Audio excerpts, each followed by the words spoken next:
address of that particular citizen in Ukraine.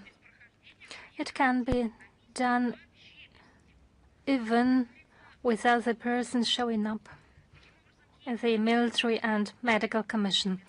Thus, Kyiv officially cuts off escape routes for Ukrainians. It is not possible to escape.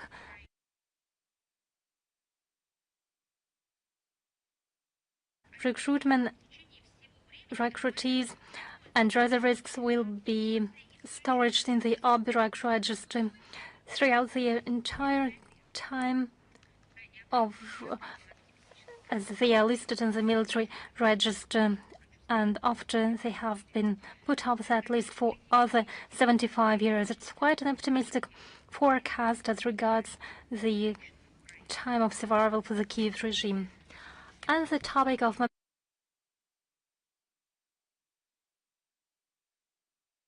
the mottos under which the romanticized Maidan of 2013-2014 elected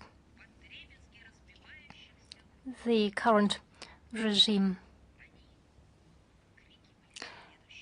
They shouted the following mottos. Those who participate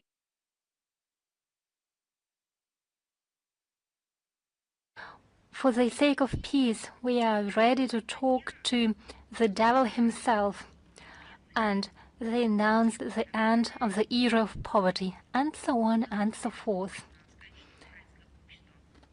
We can say for sure that the Ukrainian community has again been received. It's of no importance now.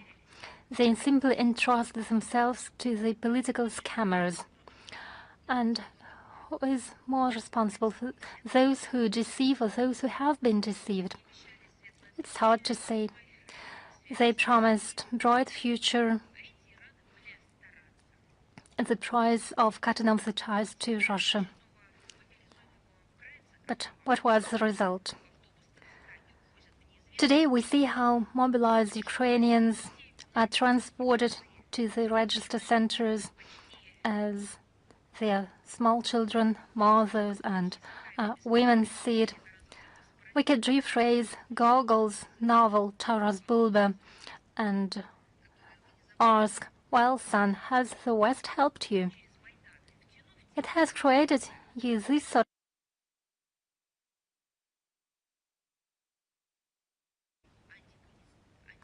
anti-constitutional activity or action. And a second question would be,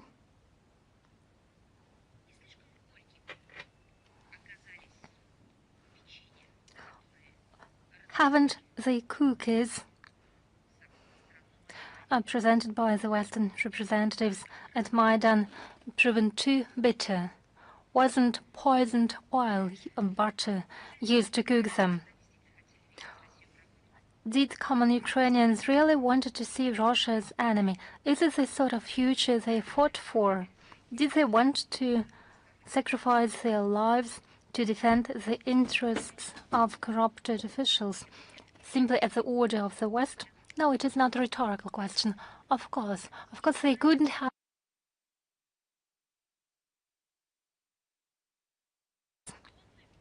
They thought that by those steps they would be able to stop corruption in Ukraine. They hoped that by participating in the Maidan events, they would develop that sort of democracy of which they've had heard so much. They hoped to become progressive if they actively show their identity. And the squares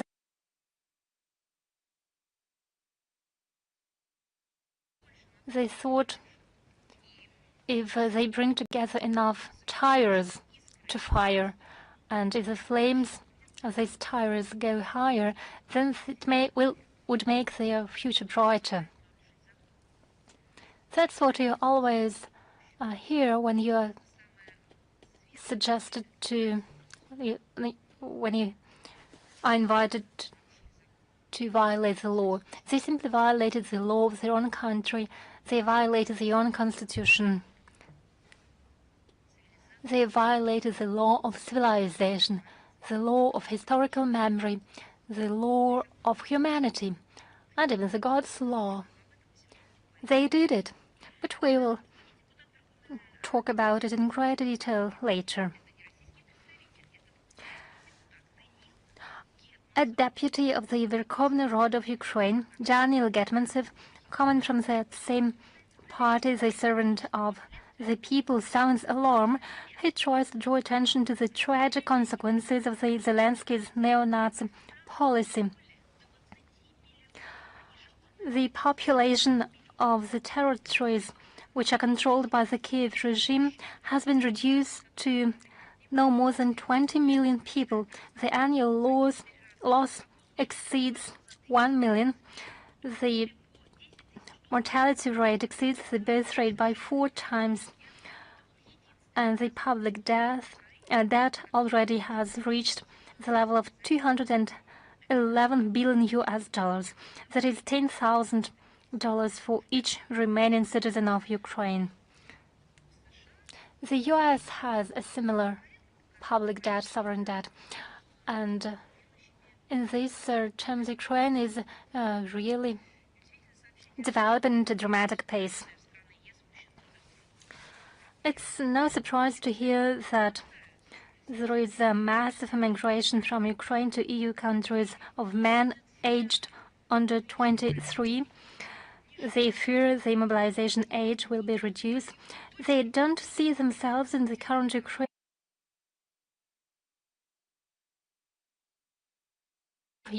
They love their nature, they love their culture, they love their songs. Many Ukrainians even love the Ukrainian language. Many love both Ukrainian and Russian languages.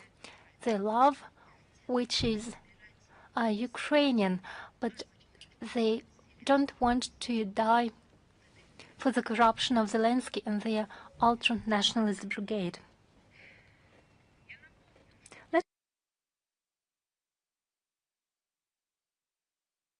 Shows that there is an increase of men who enjoy protection in the temporary protection in EU by 15%.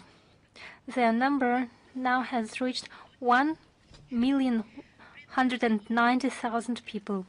In late July, the EU has toughened the rules for newly arriving Ukrainians. Starting from the 5th of August, they are no longer provided with temporary protection. Now Ukrainian candidates to receive a temporary protection have to prove that they have already served in the armed forces of Ukraine or have been exempted from military service. So those who are ready to sacrifice their lives for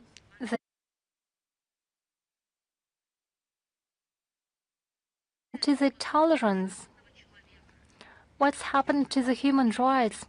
They have forgotten them. Nothing remains. The West doesn't need either an independent or a prosperous Ukraine. If they needed it, they would have done exactly the contrary. Judging by the policy of the West of the recent years, Ukraine doesn't need, the West doesn't need Ukraine as a country. They consider it as a territory for neo-colonial exploitation of resources and using the local population to fuel the geopolitical conflict against Russia as a stronghold for long-term threatening of our country. The final goal is obvious. They want to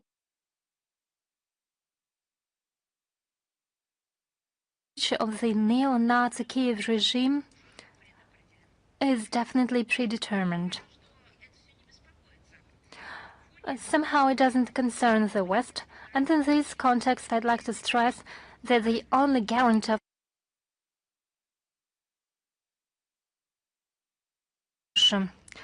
this has been repeatedly stressed by the Russian President Vladimir Putin. What does the West really want from Ukraine? How does it really perceive it? It's quite interesting. In global media, there have been publications which point to the fact that Ukraine is turning into an unprofitable project of the West. Look at what The Guardian has published together with the Financial Times. Military planning of the NATO in Ukraine has failed dramatically. It has turned out that appetites of the Zelensky regime dramatically increase the world production rates of Patriot missiles, for example. In Kiev, they no longer inform their publicity about the strikes because they have no missiles to defend the airspace. Now the sponsors already suspect something.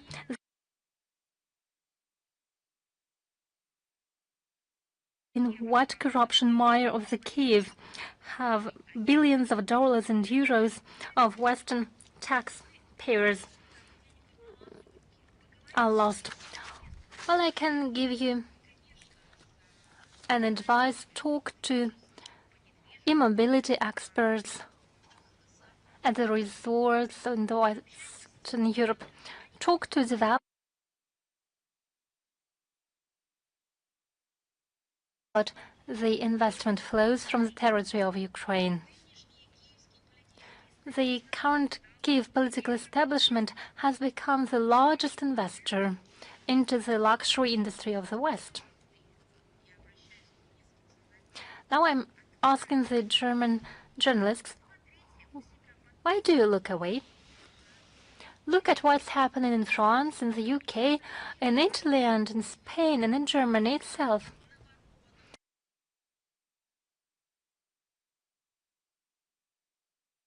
Assets can be found in your countries, which have been stolen by the Ukrainian regime.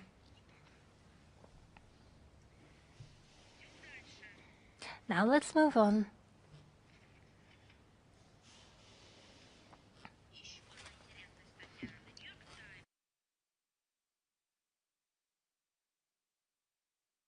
Capitals try to invent their own formats for negotiations on Ukraine, not to be left on the sidelines and the margins of history when the modalities of the settlement will be discussed and serious. By the way, we take note of such initiatives at various levels through the diplomatic channels. The neo-Nazi regime of Zelensky continues to honor the Hitler collaborators.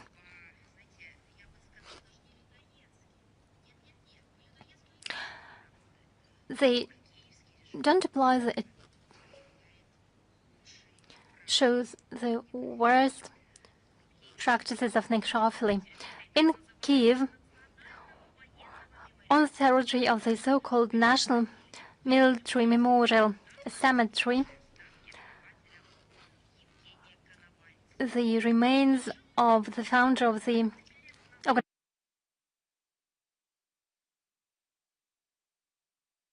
were transported from Rotterdam. It was done ceremoniously with honors. Could we have imagined that Konovalets would become a hero of Ukraine?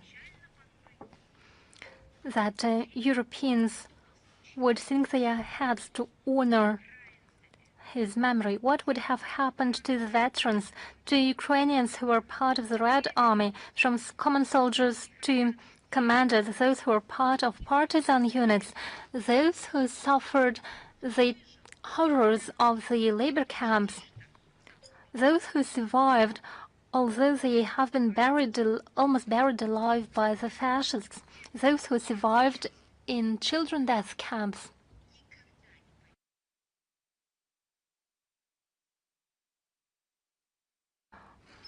Was prepared for them by the West.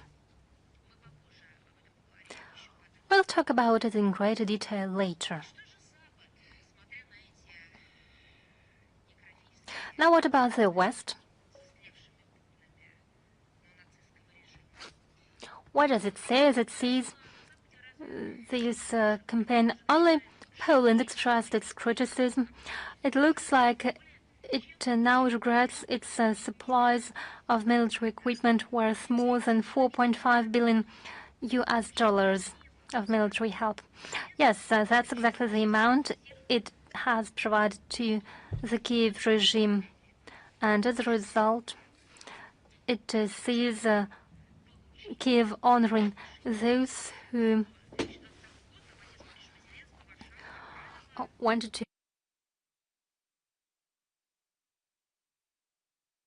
27.5 billion US dollars to support the Zelensky regime and accepted 1.7 million Ukrainians as refugees. As a humanitarian gesture, they had to provide jobs to those Ukrainians and feed them, wash them, educate them.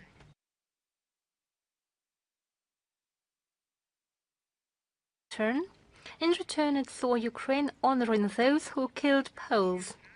They were not killed because they were citizens of one particular country. They were killed simply because they were Poles.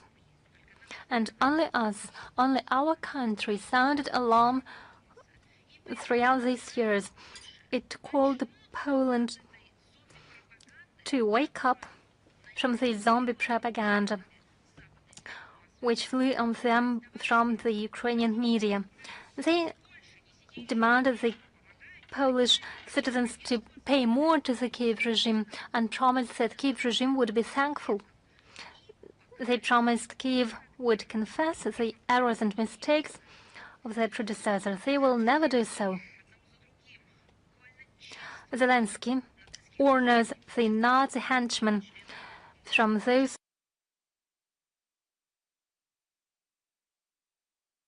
who are accountable and responsible for massive killings of Poles, Jews and Russians and other citizens of the historic region of Red Ruthenia, the current Lvov region, though Poles like to call it in the Eastern way Galicia, although we know as it was part of Poland, this territory was called Russian and Podkarpatskoye Voivodeship.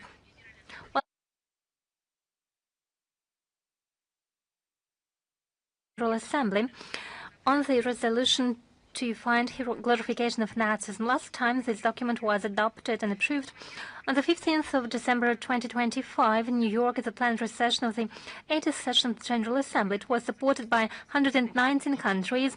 51 countries were against it, 10 abstained. Western countries and satellites collectively opposed that resolution.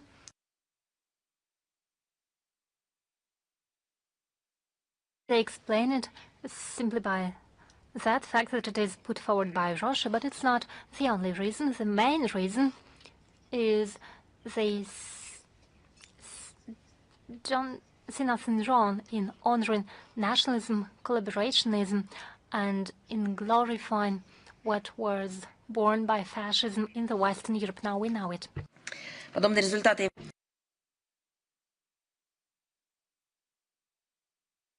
Show that the true attitude of the state to the topic of glorification of Nazism and distortion of the outcomes of World War II. Today's Ukrainian national identity that has ostensibly been nurtured and to be developed in Ukraine is something that Zelensky regime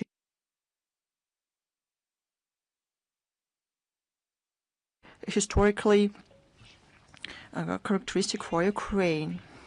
They try to make their population into Menkers and Ivans who doesn't remember their roots. And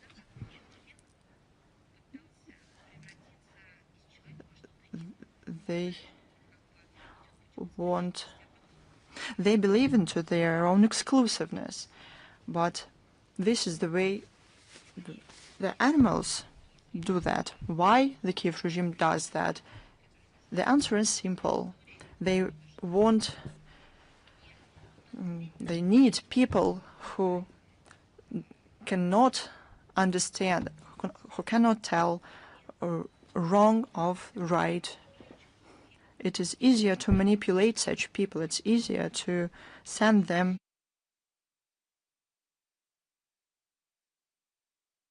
in Dnipropetrovsk, a sculpture and the pedestal of the memorial was taken down. It was the monument to a legendary Soviet military leader, general of the Soviet Army, who received the title of the Hero of the Soviet Union for crossing the Dnieper in 1944, Vasily Margelov. It is perplexing and cynical that the monument was taken down by the soldiers of the 25th Syiaslav Airborne Brigade of the Ukrainian Armed Forces. The Kiev authorities disregarded the memory of the legendary military leader. On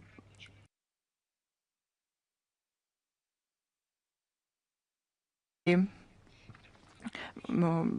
monument of 8.5 meters to workers and sailors was also taken down. It was erected in 1958 in the then Yekaterinoslavl. The modern Ukraine is an independent state because of those workers and sailors who participated in the revolution of 1917. The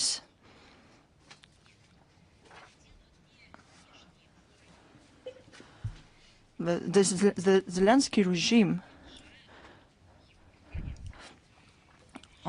erases all this, and those who continue following him, all these facts from its territory, all of them will be achieved. Something I already mentioned. There's no sensible people in the world who wouldn't be outraged by the recent facts when remains are exhumated in Europe and are buried in Ukraine. In our opinion, this is the outrageous erasure of historical memory and permissiveness and rehabilitation of those who stained themselves with terrible crimes and collaborationism with the Nazi regime. On August 18th, at the Crossweg Municipal Cemetery in Rotterdam, the Netherlands, exhumation of the remains of the founder and the first leader of the Organization of Ukrainian Nationalists, Evgeny Konovalets, took place. You probably saw the videos how in Ukraine they were welcomed with state and military honors. Special attention goes to excessively theatrical nature of the ceremony that took place at night near the Patriarch's Cathedral of the Resurrection.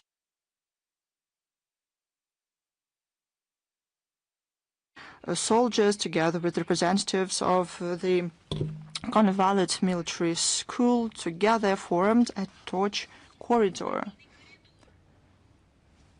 That's what they did. I cannot but note that this is an ominous historical parallel, because night and here marches were one of the most recognizable elements of the mass rituals and propaganda aesthetics of the Hitler regime.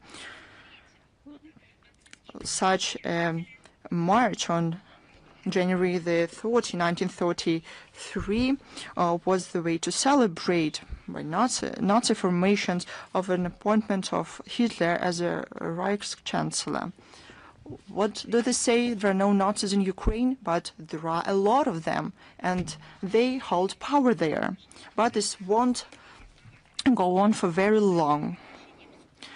It's telling that the state glorification of the founder of the Organization of Ukrainian Nationalism today in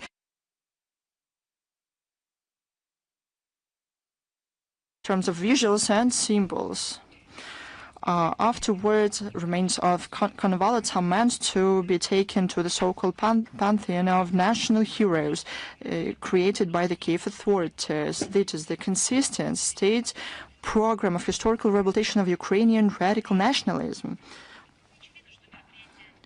and for creation of a direct ideological continuity between the OUN and modern armed formations of Ukraine. As to the Netherlands' role,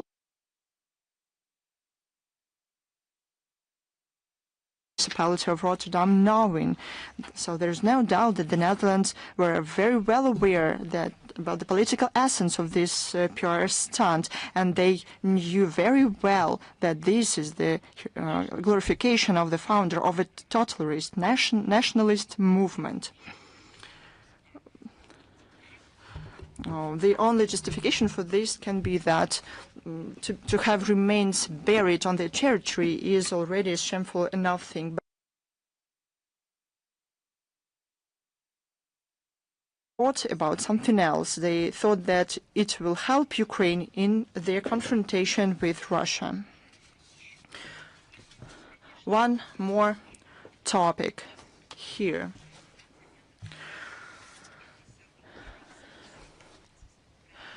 The UN seemingly had a reason to talk about glorification of Nazism yet again, given the opportunity of top officials to speak out about this, to sound the alarm about this topic. In reality, happened something different. What do we see? The organization from the Secretariat to other agencies keep silence about it. It is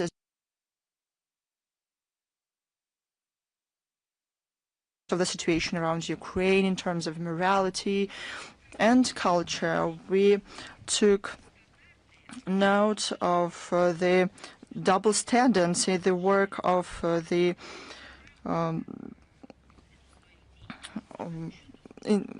officials in the international organizations. They put a blind eye to the facts, inconvenient for the mainstream.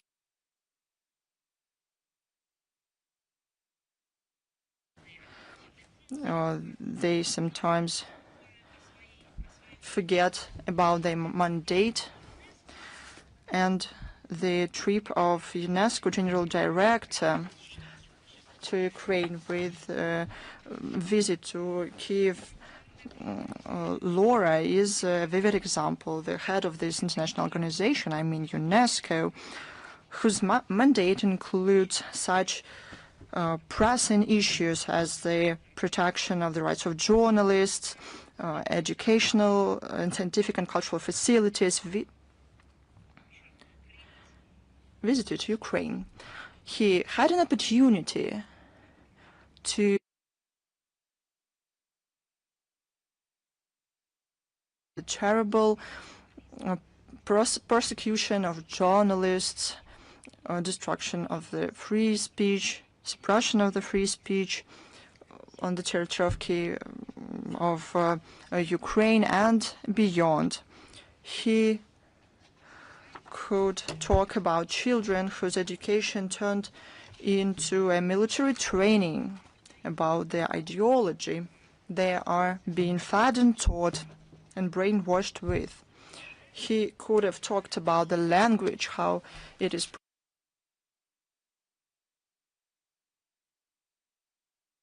but he participated in a staged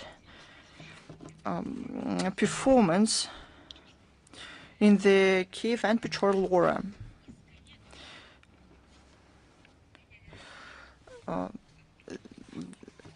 They used to expel demons from there, who occasionally attacked the monks, but now Laura. Now they are going to create a burial of Bandera, Shukhevich, and other Nazi monsters. This harms everything, from the facility itself to, I don't know, the feelings of the believers, the morals and moral values.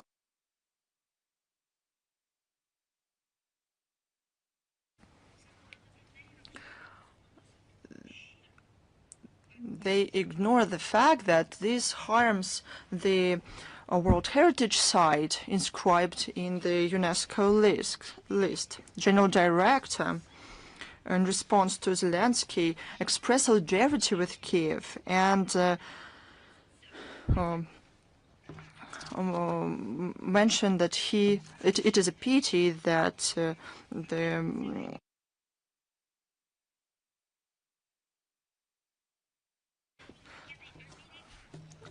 and I would like to note that a U.S. Missile damaged the cathedral on June 15th.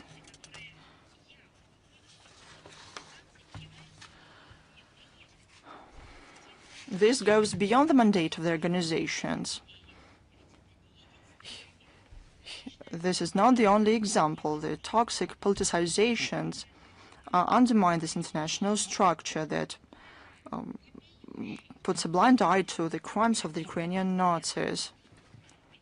The previous general director, of French origin, addressed Zule, despite her mandate to condemn the killings of journalists, did not find the words to express solidarity and sadness following a series of terror attacks against Russian correspondents, did not include this information into her report about security of journalists. This year, the Secretariat did not mention barbaric strikes against the college in Starobalsk, where students, including underage students, were killed. It ignored this.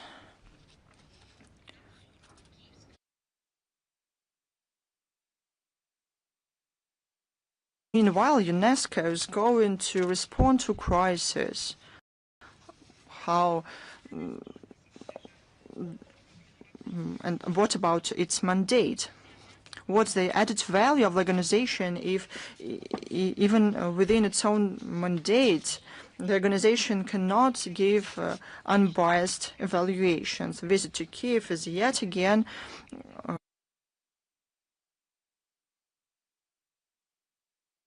principle of equidistance. There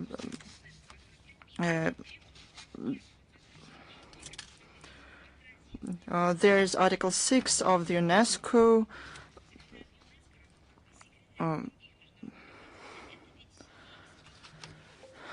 main document that provides for the General Director to abstain from any actions that could influence the situation as an international official.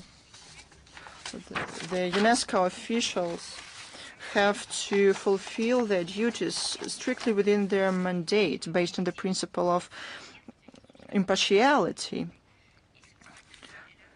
If the General Director forgot about it or his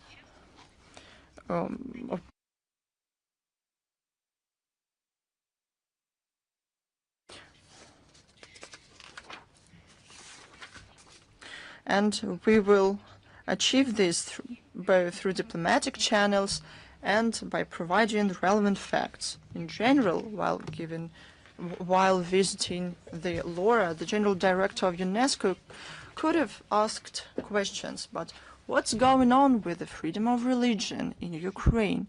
And what's with Christianity there? What's with Orthodoxy there? How do parishes and the clergy feel? What is going on there?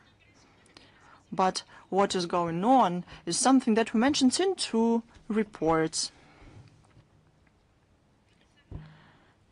In this very sphere, in the sphere of human rights of the believers in the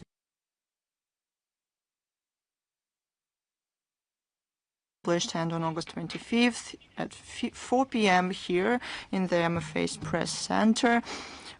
We will host a briefing of the special representative of the Foreign Minister of Russia on international cooperation in ensuring rights to freedom of religion, Mikhail Melech. The briefing will feature the presentation of this report. It's called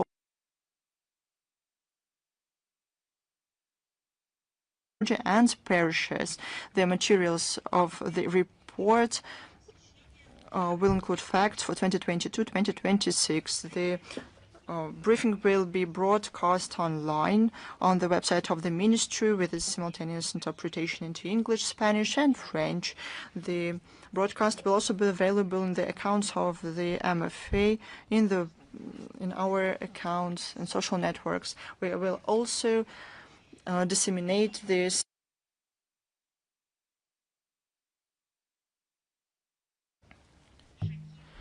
not only shocked many people, it was a big deal in the information space. Do you remember how the Frankfurter Allgemeine Zeitung correspondent Michael Martens during press conference in Belgrade on August 8, 2026, asked the questions about the possibility to, I quote, facilitating, as he said, in killing Russians.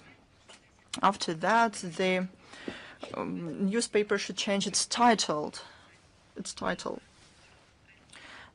to Frankfurter Allgemeine Zeitung, because this is a medical case.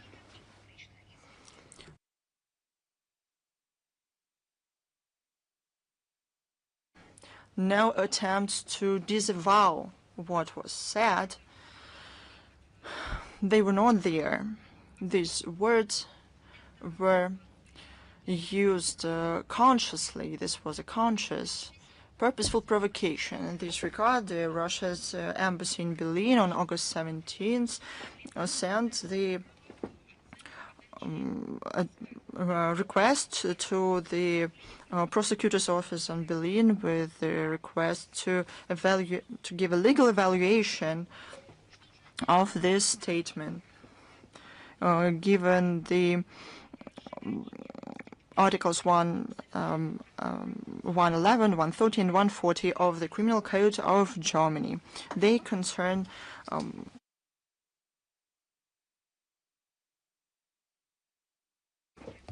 illegal actions and public endorsement of criminal activities. The German side said that probably he committed something else.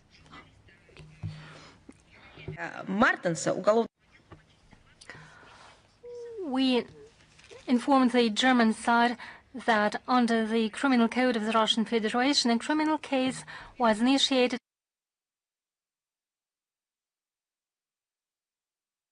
in hatred and insulting the dignity of an individual or a group of persons. If such activities are made publicly with the use of media, they are considered particularly grave crimes. It is remarkable that the German Journalist Union saw nothing wrong in the statements by Mr. Martens, and it even protested against the criminal case initiated against Mr. Martens. Although the legal consequences of his statements caused some nervousness in the German journalist society and community, we will not stop at that.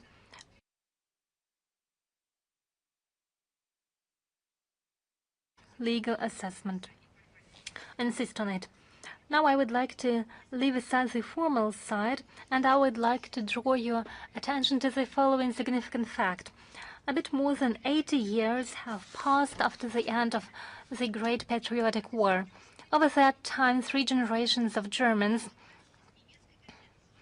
have changed and have passed, and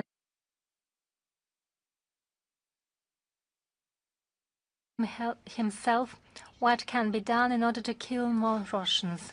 Obviously, the German political and journalist landscape is not homogeneous. There is a sound part of the community, but if such statements don't cause a protest in Germany, does it mean that Mr. Martens hasn't said anything that would sound outrageous? Does it mean that it is normal in principle?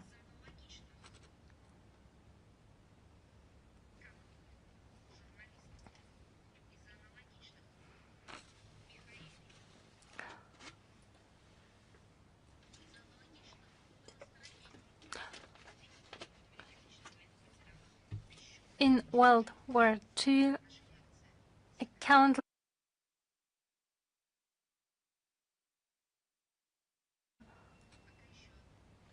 Martin says, so our reaction is quite moderate for now. Just think of how Germans would have reacted if a Russian journalist during a press conference would have asked what can be done in order to kill more Germans. I can hardly imagine the reaction. I can hardly imagine such a situation.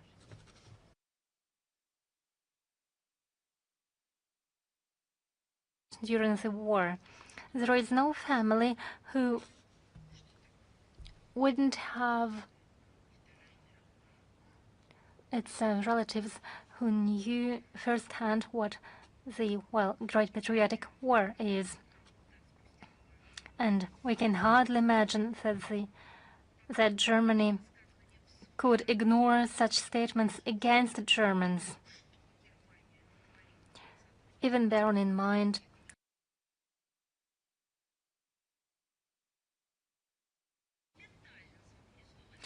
immediately it would have forgotten about the freedom of speech, and it would have labeled it as violation of human rights.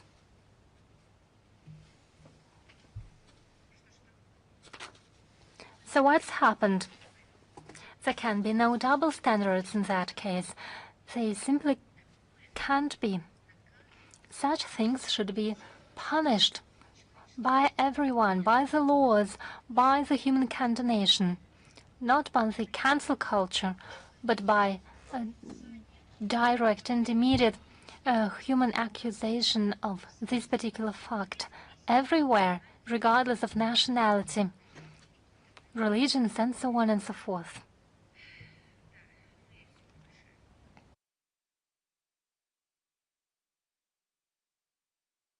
More justification of the fact that history hasn't taught Germans anything.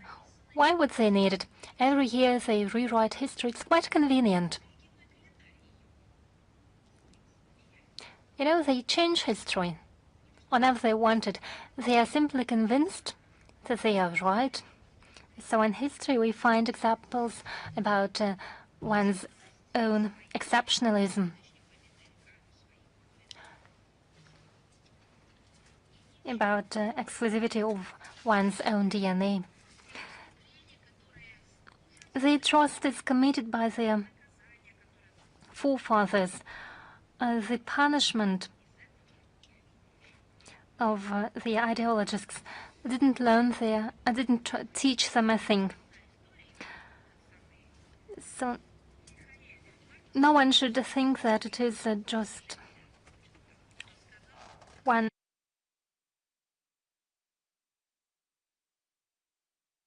said it occasionally.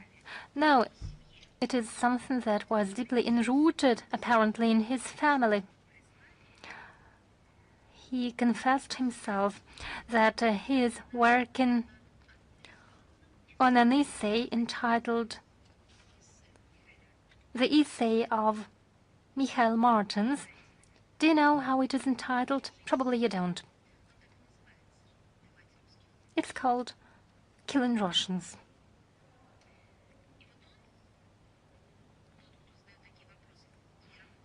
So he who is working on such an essay, he who is asking such questions, treats with love Well, I'm not talking about Christian love, when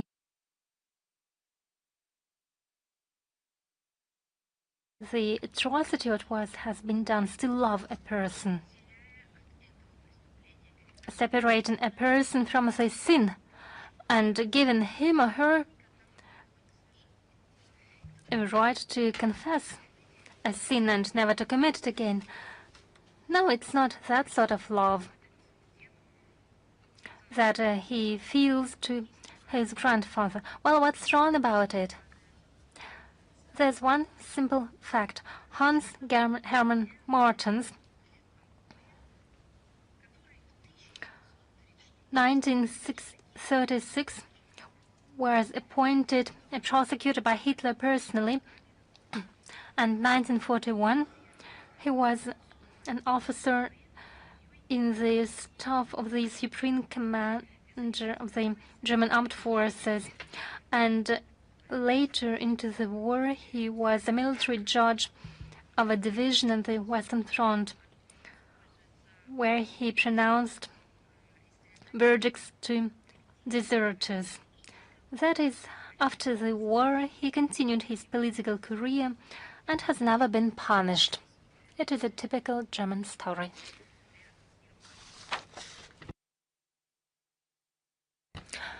In a moment we'll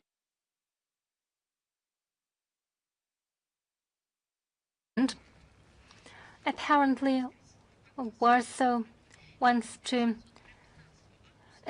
put on display its militarization on the occasion of the Day of the Army of Poland. A great military parade took place in Warsaw. It was presented as the largest military parade in the history of the country.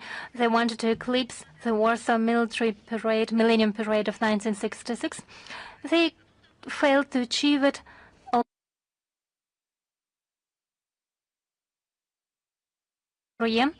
But it was a propaganda campaign, and everyone saw the goal for which this parade took place. It is the cultivated myth-making that the military build-up in Poland is just a forced reaction to some sort of threats allegedly coming from Russia. In his statement, President of Poland, Karol Nawrocki, drew parallel with the Warsaw Battle of August 1920. For him, one thing remained unchanged, and the threat hasn't vanished. That still comes from that part, from the part of the Russian Federation.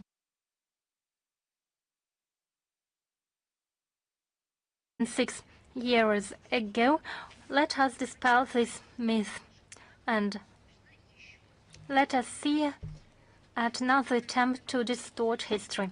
The Soviet Russia recognized independence of Poland on December the 10th, 1918, and on the 19th of December, the Polish government ordered its troops to seize the city of Wilno. The main goal of the leadership of Poland, led by Józef Pilsudski, was to restore Poland in its historical borders of the Polish-Lithuanian Commonwealth, and to establish control over Belarus, Ukraine, and Lithuania with geopolitical dominance in Eastern Europe. So, where does the threat really emanate from? For a short time, the Polish troops really established the control. They even stepped into Kiev. Well, it's strange they didn't hold the current parade on the 7th of May. In June 1920, the Red Army started a counter-offensive to liberate Kiev and Minsk, and in 2 months it reached Warsaw, but after such a long march, they failed to seize the city 24 years ago in August.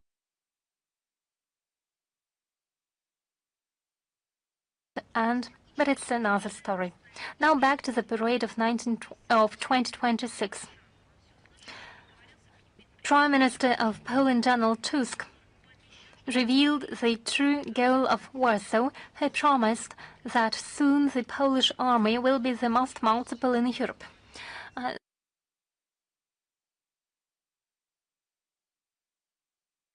It's remarkable that Germany too is seeking supremacy of its armed forces in the European segment of the NATO, just as Warsaw official Berlin justifies the need of accelerated military build-up by the mythic Russian threat and a shadow over the peaceful and defensive NATO. Neither Poland nor Germany are attacked from our country, while peaceful Russian citizens, Russian civilians, become victims of terrorist attacks of the criminal Kiev regime, which are committed with the assistance of Polish and German military development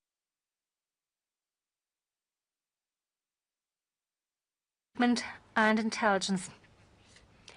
There is such a political or foreign political international term as victimization of an aggressor, of oneself. It is a traditional and beloved method of military propaganda of Poland and Germany and of the entire NATO bloc. They are an aggressor themselves, but at the same time they present themselves as a victim. Let me remind you, those peaceful NATO members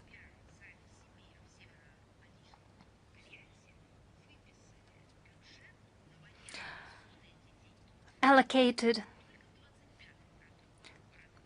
$1.5 trillion for military expenditures in 2025, which is 55% of global military expenditures.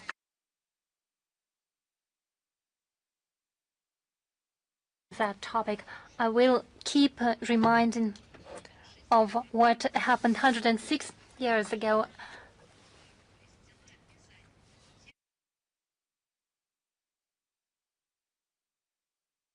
In view of the real history. As for Moldova, we carefully follow the situation in Moldova. Its authorities try make blundering attempts to justify its course to cut off ties to traditional partners in the Eurasian space. On the 16th of August, Foreign Minister of Moldova, Mihai Popșoi, live on a local TV channel, he voiced a portion of tired cliches.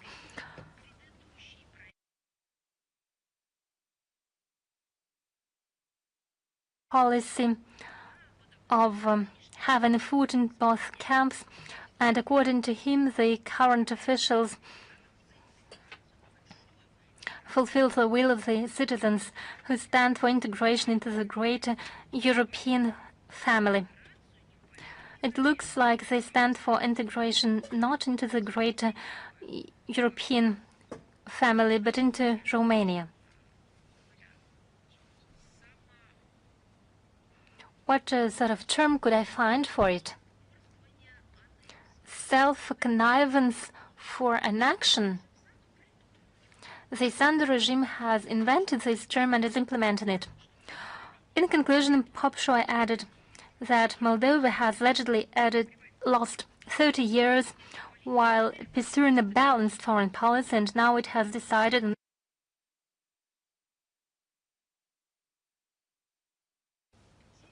only one fact doesn't satisfy me, only one term. He said it lost 30 years. Well, but that's right in the rest.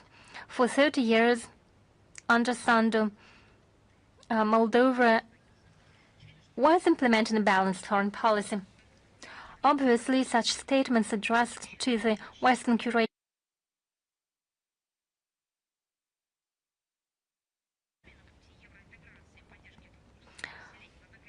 one can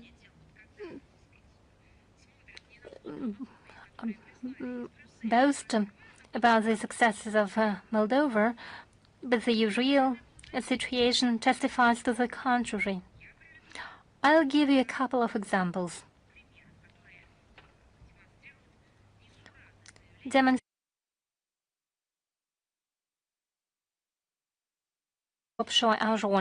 First, in October 2024, a constitutional referendum was held on the accession to the EU, and diplomatically speaking, the results were dubious. Inside the country, the administrative resource was used. However, the referendum failed, and accession to the EU received only 45% of voices, and the final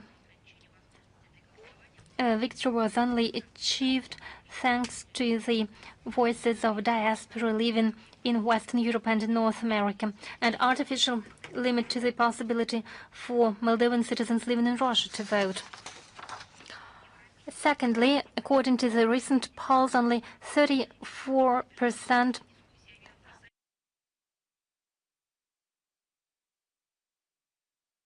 68% are convinced that discussions about the accession to the European Union and European integration have divided the people. So most Moldovans don't support their accession to the EU. They work hard and they don't believe into the benefits of their accession to the European Union. They invest their labor, their efforts in the prosperity of their country, just as their forefathers did.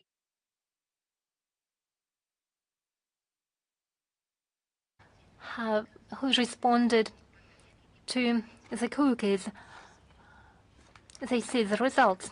Third, after pro-Western forces came to power in Moldova in 2020-2021, and who announced no alternative policy for integration with the EU, the situation in all spheres of life have degraded, and it's not a result of hybrid threats or propaganda with which they try to justify it, nor it is a result of sanctions or attacks or wars, not in the least. That's how official Chisinau tries to justify it, but none of in the backdrop of mass immigration of working-age population and reduction of the birth rate, the population of Moldova over that period reduced by 250,000 people, and that is 10% of entire population. And the people of Moldova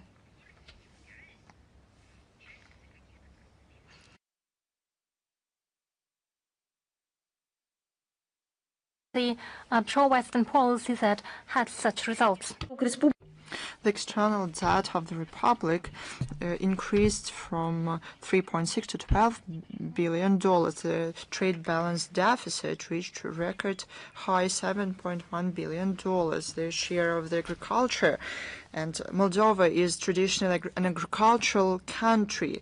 The share of the agriculture in the country is less than 7%. The gas prices has increased by more than threefold, from 4 to 13.35 lei. The share of people with low income is 65%. People over poverty line is more than 30%. Can you tell me, please, what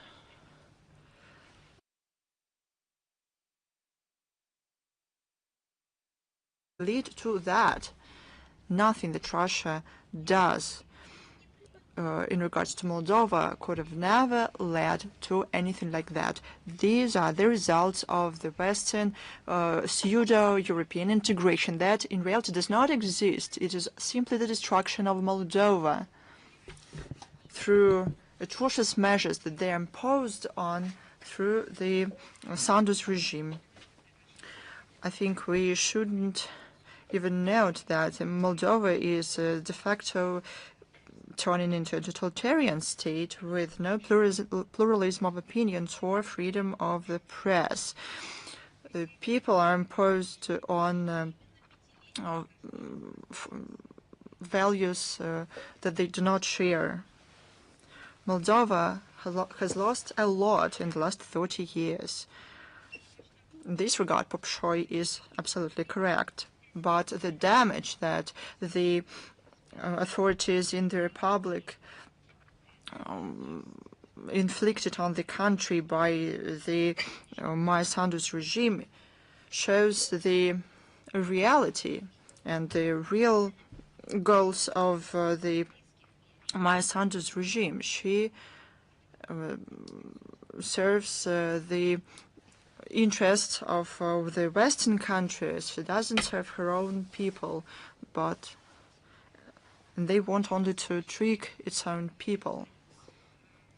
Now, let's have a look what the European Union is doing in, as they say, the sanctions policy, and essentially as a part of the hybrid war against Russia. They seize profits from through investments of illegally free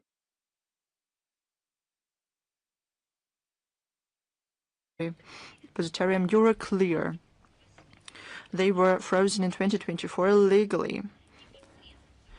They sent 8 billion euros in such profits to Europe. Almost 3.5 billion euros were sent for procuring armaments and equipment.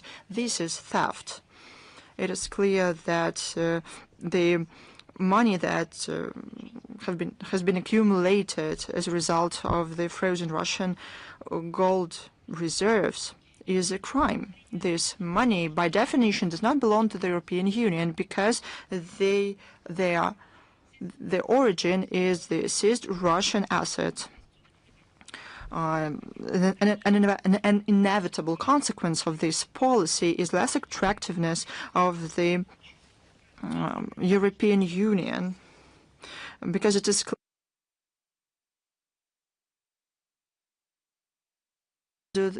the same thing to any other country, and they will come up with a reason, with an excuse to do so, be that their own policy from the point of view of the West or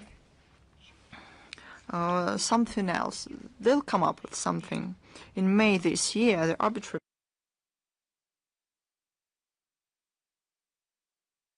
Bank of Russia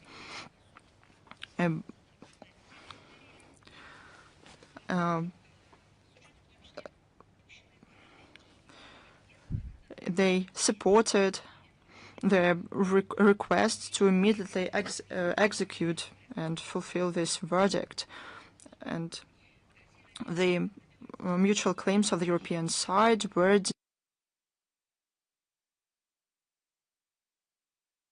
this verdict to be executed as soon as possible. This is nothing but the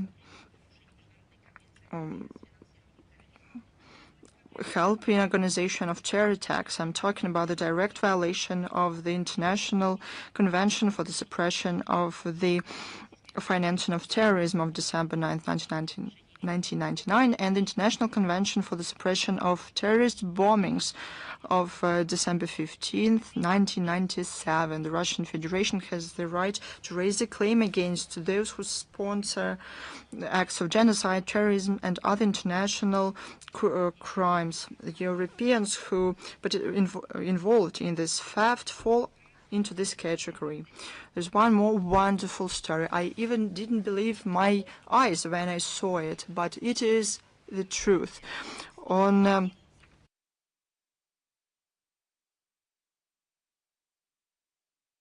August the 4th was the day when in Canada the law on transparency and accountability of foreign influence came into effect.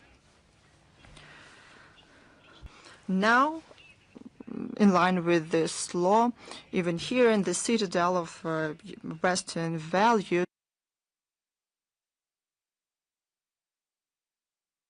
a stricter version of the well-known laws, the US and British laws. the law creates a comprehensive system of total surveillance and accountability that concerns both individuals and legal entities, including universities, the media, and non-profit organizations. Essentially, everyone who has any ties with the so-called foreign principle, as it is written in the law, and attempts to inform the Canadian public about their opinion automatically falls under suspicion and must be registered as foreign agents. In this regard, I have a question to our Canadian non-party. Their proverbial commitment to the Western values go away, the commitment to the freedom of speech, the pluralism of opinions that they have been talking so much for more than 10 years. They have been criticizing Russia every day for the last 10 to 15 years for a similar law, but our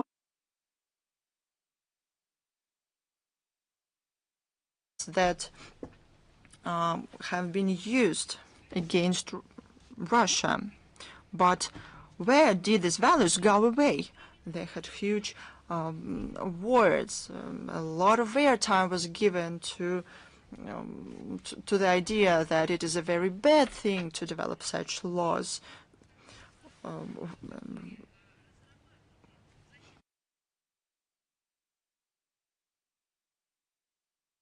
Created a similar law, they felt the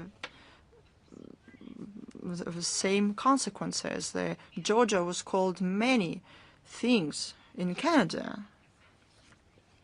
First of all,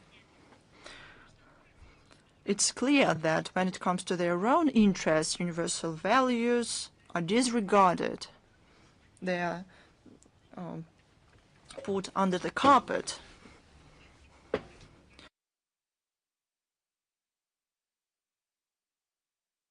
Suppression of their voices unwanted. This is not the first case when the West countries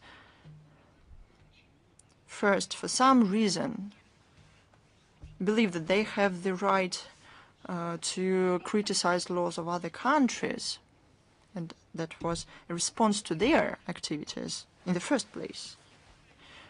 And at the same time, they did the very same thing. They developed similar laws.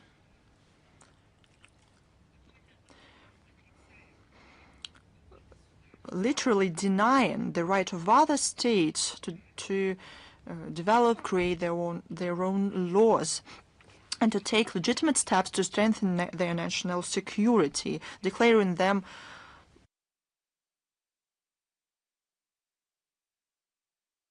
21st century, contradicting human rights, and so on and so forth. So who in Canada is going to explain this?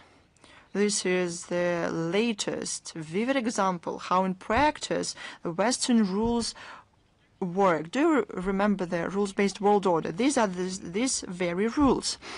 These rules exist in two versions, one for them, the other for others. Take note of the gap between the words and actions of our vis-a-vis.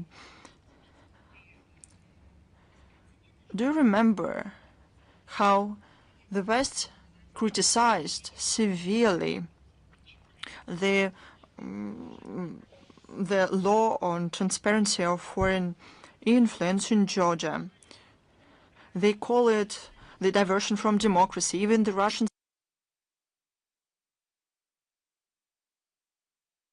is a reason to freeze the European integration, and similar attacks, repressive, incompatible with the European values, were given to the Russian law about foreign agents. But when the very same logic, the requirement to disclose foreign financing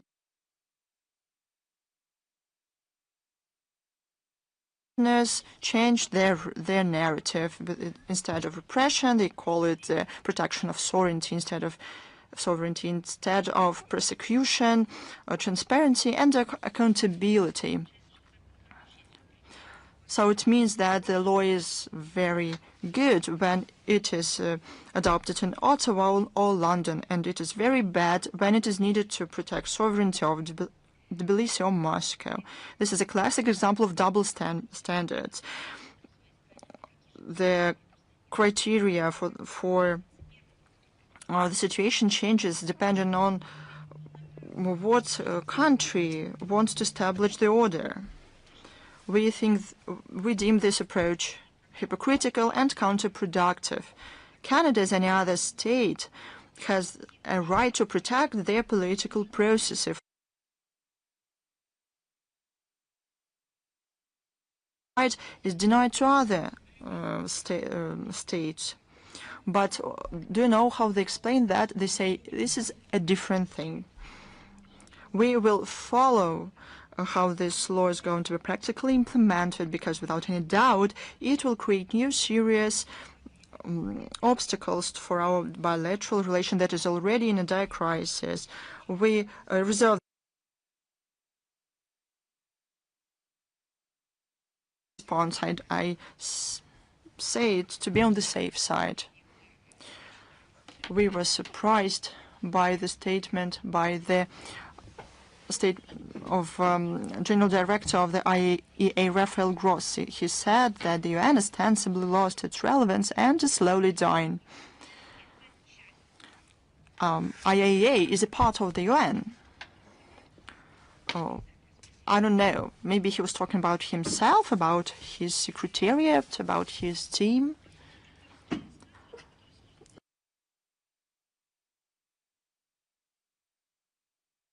The UN should be seen through the prism of the Grossi's election campaign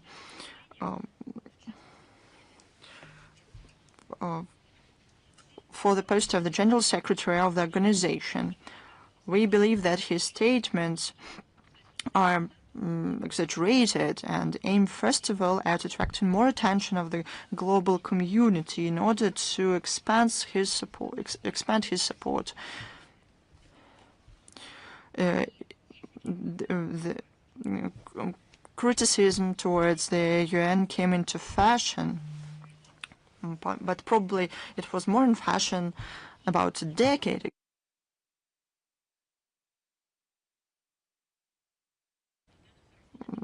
Some indeed try to earn more points by such statements.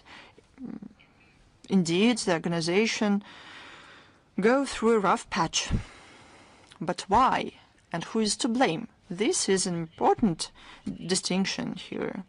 In the recent year there have been fewer success stories at the UN, and the crisis situation where it could not rise to the occasion are more. The UN wound up on the periphery of the settlement of many international issues and got mired into bureaucracy, double standards, financial troubles. Let's have a look what happened to the UNESCO, for example, the previous General Director, Madame Azoulay. So let us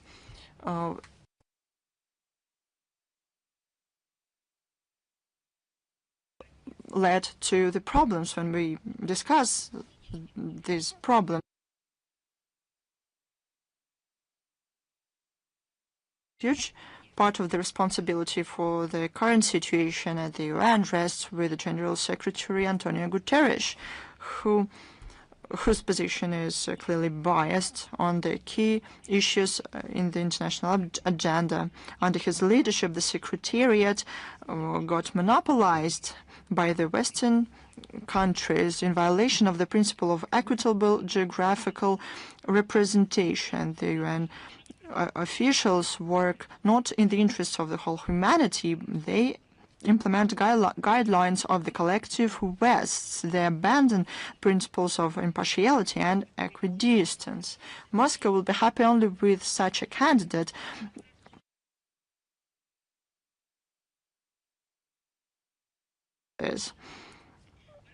and will promote a unifying agenda. We expect that the future head of the Secretariat will work to rectify the mistakes of Antonio Guterres and his team that led the UN into a crisis. But yet again, this crisis has authors. Only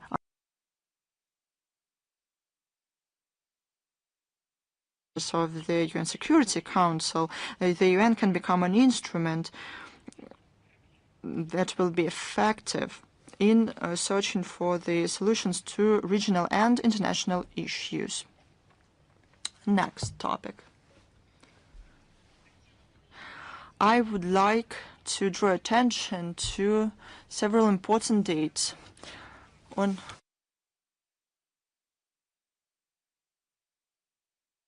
15 years of the establishment of the diplomatic relations.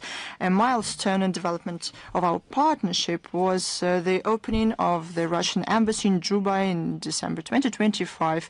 We know that our ties are traditionally friendly. They are based on mutual respect, account of each other's interest, principles of sovereignty and non-interference into internal affairs. Right now, Moscow and Juba are set to strengthen multidimensional bilateral ties. They take steps and efforts to intensify Russia-South Sudan cooperation on various tracks and to launch new joint projects. The two states are united by their commitment to emergence of a multipolar world order, respect to fundamental universal principles and norms of the international law, recognition of the central role of the UN in international affairs.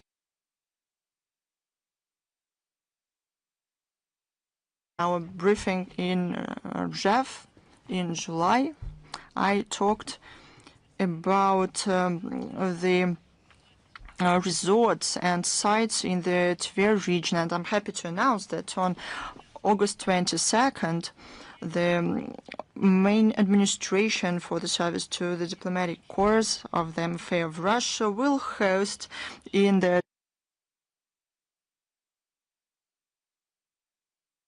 27th Summer Diplomatic Games. The event this year gains a special meaning. This program is built around the idea of the year of the unity of peoples of Russia. Under their national flags, the diplomats will compete basketball, crossbow shooting, fishing, tennis, billiards, arm wrestling, and chess. The judging panel will feature Olympic and world champions. The program will be supplemented by the entertainment relay race for the cup of the main administration, and a festival organized within the gastronomical map of Russia federal project. Besides, the video will have an area for outdoor activities, will feature live music and attractions for the whole country. We invite the representatives of media to cover this event. The journalist will have a transfer to the venue of the event. More information on the website of the main administration, and we will give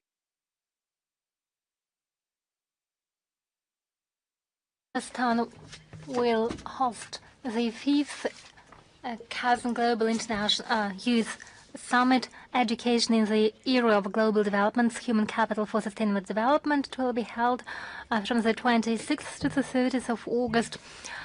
It will bring together over 250 delegates from more than 50 countries. The program will have 4 key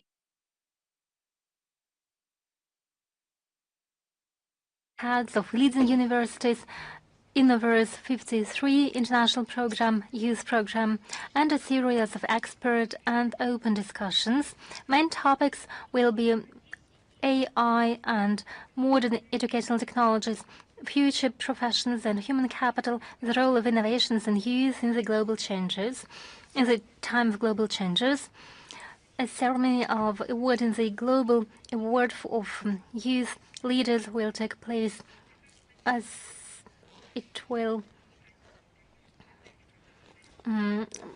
It will mark the greatest achievements of young innovators and authors.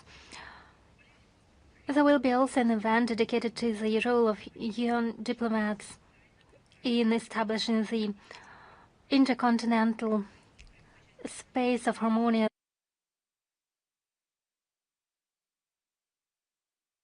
Will be attended by heads of foreign political agencies from Eurasian Economic Union, Shanghai Cooperation Organization, ASEAN, India, Iran, Laos, Myanmar, and Singapore.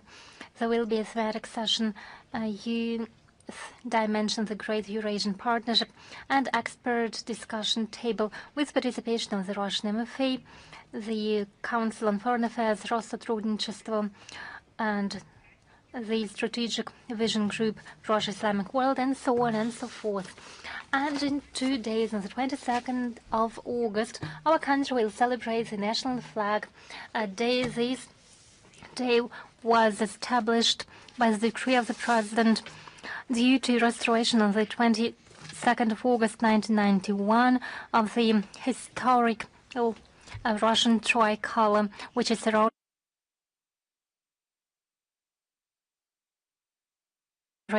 in the spirit of respect for the state symbols.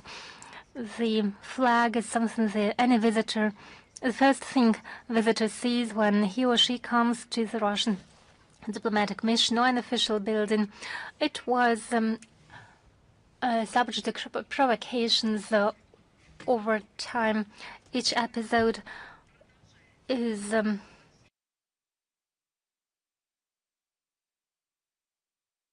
over all Russian buildings abroad without any exception. There have been remarkable cases related to the flag, and I would like to tell you about one of such cases.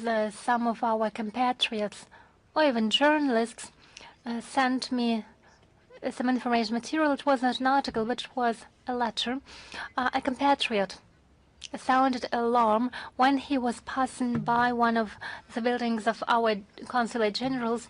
He saw that tricolor was not on its right place. Somehow it was not in a condition it should be, and our compatriot didn't ignore this. He started writing letters. He called the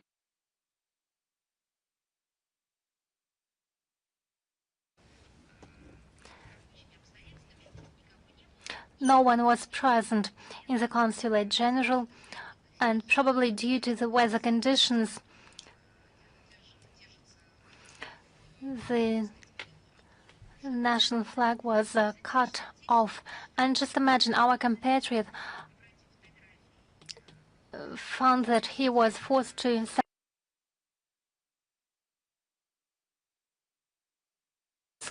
and the consulate general, and he found people in charge to make sure that the tricolor was restored on its due place. I'm not going to name the country, but when they were called from Moscow, officials of that consulate general drove to the building and made everything was necessary in order to restore the flag on its due place. They called the workers and those from the local population who could provide assistance. And immediately the situation was resolved and rectified. It is very telling to me. It's not simply a holiday. It's not simply a remarkable date in our year. It is something that has become part of our life. It's part of our identity. It's part of our culture at the modern stage, in the modern era, and with the historical reminiscences. It is a part of our responsibility, and I believe it's wonderful. Let me remind you about the history of the tricolor. It has a rich history. 1668 In the Dedinovo village near Moscow on Oka River, one of the sail ships was being constructed. It was entitled Oriol. The construction works were led by Butler. He was invited from a different country, so he wrote a letter to Alexei Mikhailovich, to the Tsar, and he asked what flag should be raised under the ship. He asked under which flag the ship would sail. And basically, he formulated one of the basic principles of the international law. The flag determines the jurisdiction. So, fabric of two colors, dark blue, white, and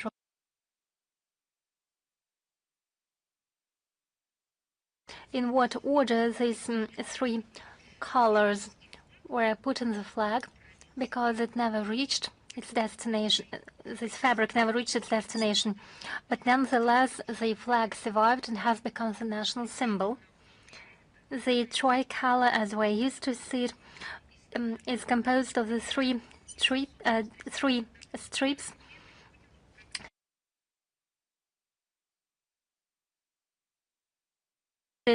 as his personal standard. And during the coronation of Nicholas II, the Ministry of Justice established that the white, dark blue, and red colors and no others should be considered the Russian flag. Basically, there was an alternative of black, white, and gold. It was an imperial dispute, and it lasted for decades. And the Peter's tricolor won. It is a symbol of the continuity of the Russian history. Now the flag is described in the constitutional law, and it is described in the following way. It is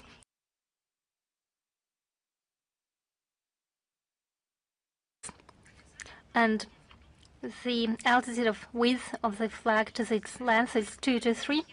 There is no official interpretation, and it's quite wise, because interpretation lives in the souls of the people. There are lots of interpretation, and it's great. And I suggest that you formulate your own interpretation of these colors. Now, today, our military raised the tricolor over the liberated villages and towns. At the space station, it is equally present at polar stations, at submarines, on the roofs of the schools from Kaliningrad to Vladivostok, everywhere.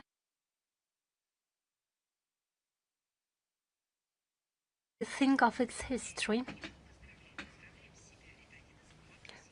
and it is one of the main symbols of the Russian state, and I'm ready to answer your questions. Is Международная жизнь with us? Yes, good afternoon. Would you please tell us about the preparations for the upcoming Russia-Africa summit, which is to take place in October this year? Yes, thank you for raising this topic. Indeed, there have been a lot of experts and journalists who kept asking this question, but we postponed the answer to these questions for logistic reasons, because we had to request some information, and now I can share with you some assessments. We are preparing for the third Russia-Africa summit. It will take place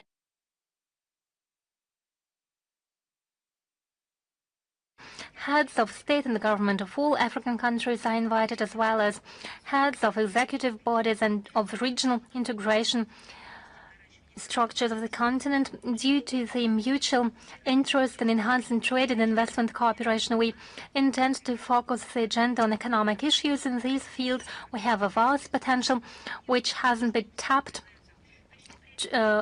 in full so far.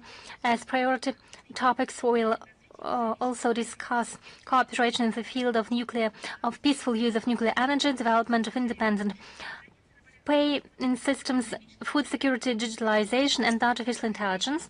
On the margins, there will be an economic and humanitarian forum, thematic sessions, and an exhibition. Participants will discuss strengthening Russian-African ties in the field of agriculture, healthcare and education, as well as scientific and technical and cultural cooperation.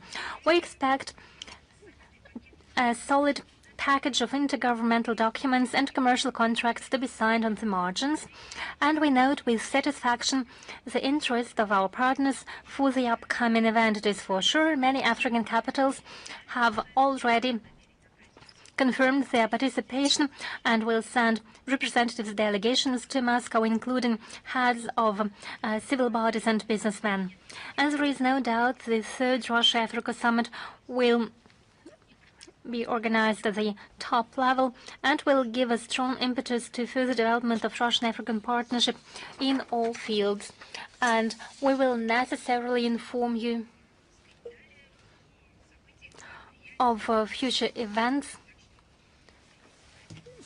So please follow official announcements. Thank you so much. Is Sinhua with us?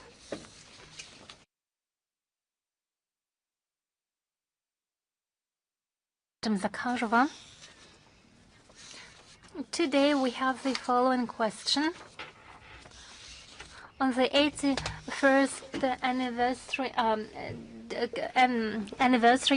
of the announcement of capitulation of Japan, Prime Minister sent a ritual sacrifice to the Yasukuni Shrine, and the Yasukuni Shrine was attended by the officials. It's been for 7th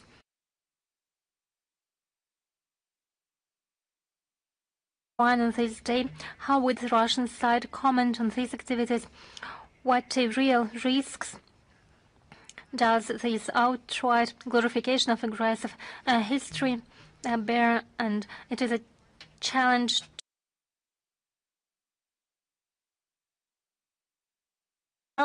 the actions by Japanese leaders resembles of the statement by famous Russian historian Vasily Klitschevsky.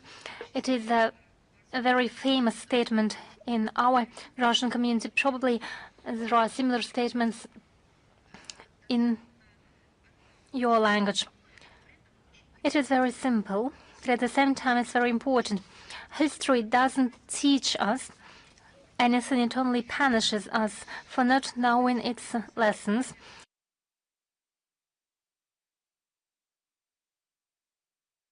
Instead of recognizing the responsibility for launching aggression in Asia and in the Pacific region and presenting excuses to those peoples who suffered in neighboring countries and reaffirming commitment to pacifist provisions of their own constitution, official Tokyo promotes the policy of remilitarization and whitewashing its own crimes of the military times.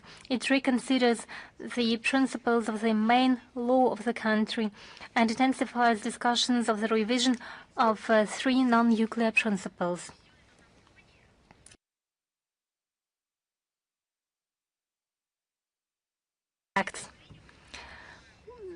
We see this policy in the statement of Prime Minister Sana Takaichi and the ceremony of the day of the end of the war, and it's her ritual sacrifice for the Yasukuni Shrine, where they honor the A-class criminals condemned by the Tokyo Tribunal. We also see that the Ministry of Defense, Koizumi, visited the shrine, as well as heads of the Liberal Democratic Party.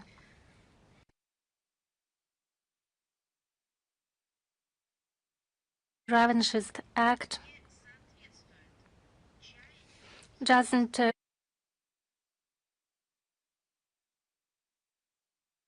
sentiments of the people. I'm quite sure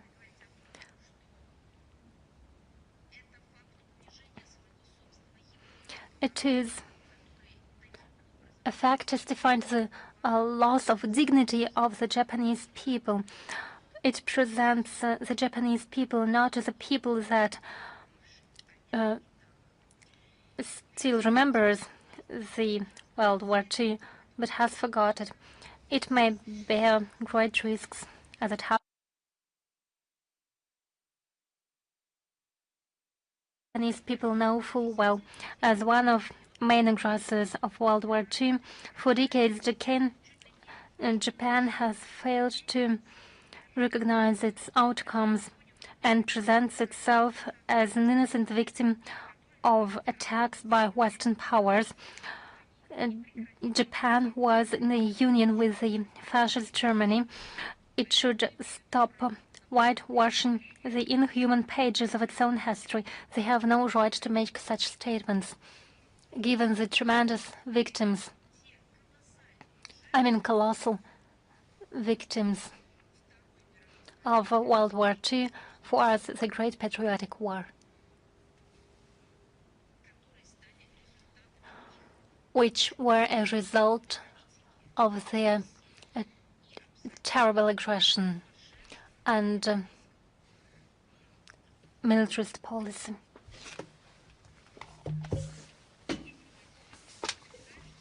If that's all from your part, we'll move on. Is Reuters with us? Thank you so much. Good afternoon, Madam Zakharova. We have a question about the Zaporozhye nuclear power plant. On Tuesday, the MFA issued a statement on that NPP, and it said that about the failed visit of Rafael Grossi to that site, and a short time ago,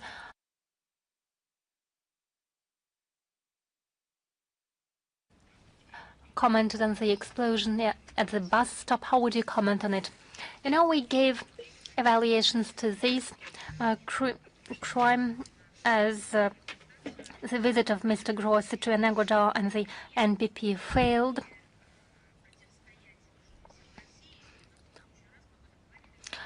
Ukraine is not able to stop our military activities, and Ukraine's regime attacked our civilian infrastructure. The situation on the battlefield is terrible for them, and so on and so forth.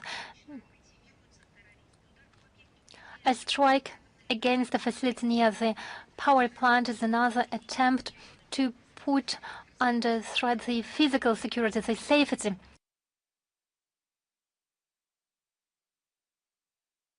The attacks of the Kiev regime make them to the henchmen of the Kiev regime, and they bear full responsibility for the attacks committed by the Kiev regime. This night, the Zaporozhye NPP lost external energy sources, and it was linked to the reserve diesel generators. Have you heard anything from London and Brussels, Rome or Madrid? Have you heard any statements in Washington or in Tokyo? No. Why? Don't they understand what the consequences could be? Don't they understand that consequences will be tangible not only in Eastern or Central Europe? The consequences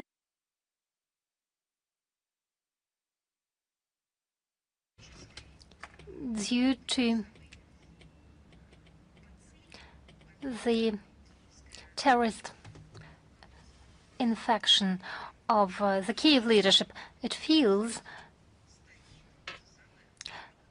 the support of the West. The equipment worked the way it should have. There are no problems. The team maintains the power units. Radiation level is normal. I'd like to congratulate our workers in the sphere on their professional holiday, and to express my appreciation and to say thank you to them for their work, given the fact that they are constantly attacked by the Ukrainian armed forces. Thank you, Madam Zakharova. If that is it, let's move on. Lenturu, are you with us? Yes, Madam Zakharova. We have two questions about the USSR. Question 1. It's about the statement of Vladimir Zelensky on August 3rd. He said that the presence of Ukraine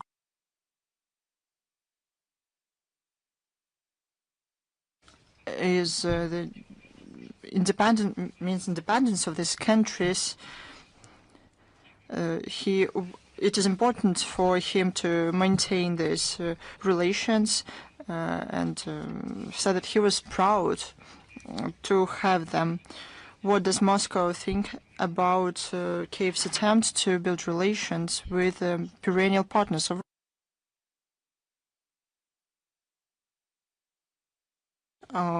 games with the and flirting with the neo-Nazi regime in Ukraine? This is not only the position of the state institutions, our citizens who are targeted by the Kyiv regime. It understands the essence of the Kyiv regime, and Ukraine does not hide this essence. And ordinary people, they wonder how the officials, their political figures in other countries do not understand that.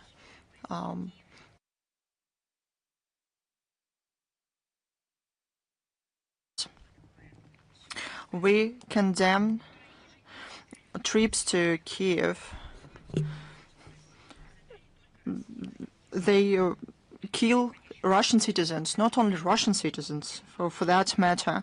They have hold terrible ceremonies, and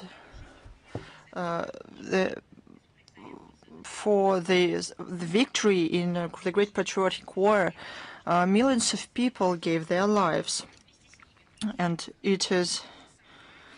we don't understand why the representatives of the Ukrainian junta want to participate in politicized get-togethers, meetings, and to give them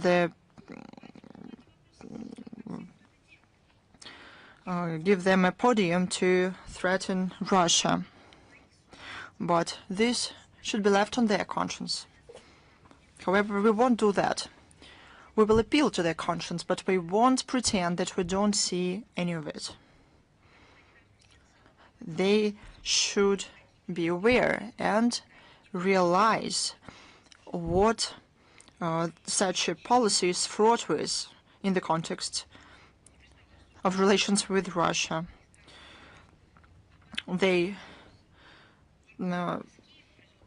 Zelensky shouldn't talk about independence of other countries because he is morally bankrupt. He usurped the power in Kiev. And Zelensky stripped Ukraine of independence and made Ukraine dependent on the resources provided by the West. He destroyed everything that we called modern Ukrainian statehood that was emerging, that was making the first country. He destroyed everything. He distorted everything. Make a joke out of it all. If that is it, now we have one more question. Oh, yes, please.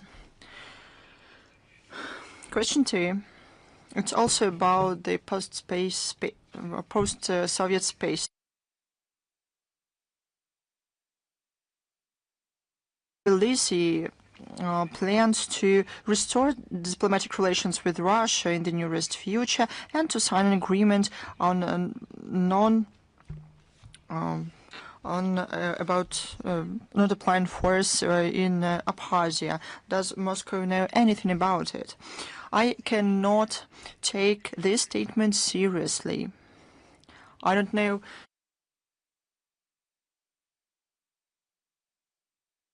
I don't know how to treat him. I could have called him a politician, but I would not. I don't want to degrade this sphere. This person stopped understanding their reality. He stopped responding in an adequate way. I could have named his country and that he's from Georgia, but I won't.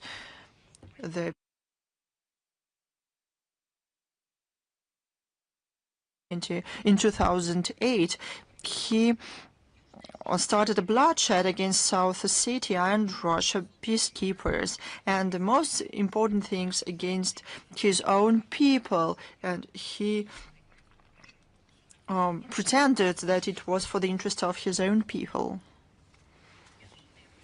His craziness, his political blindness,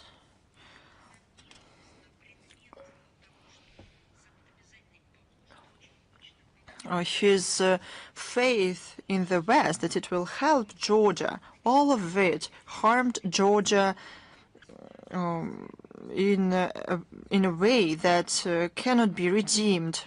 It made suffer thousands or tens of or even hundreds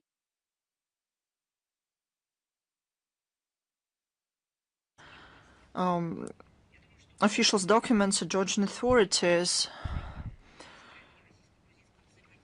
expressed their opinion about him last year. This person has nothing to do with the interaction between Russia and Georgia.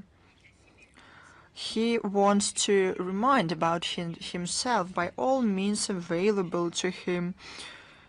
He wants to discredit the pragmatic policy of Georgia in relations with Russia. This cooperation brings tangible benefits to Tbilisi and ensures record rates of economic development in the country. The lack of diplomatic relations between Russia and Georgia, by the way, is also part of the tragic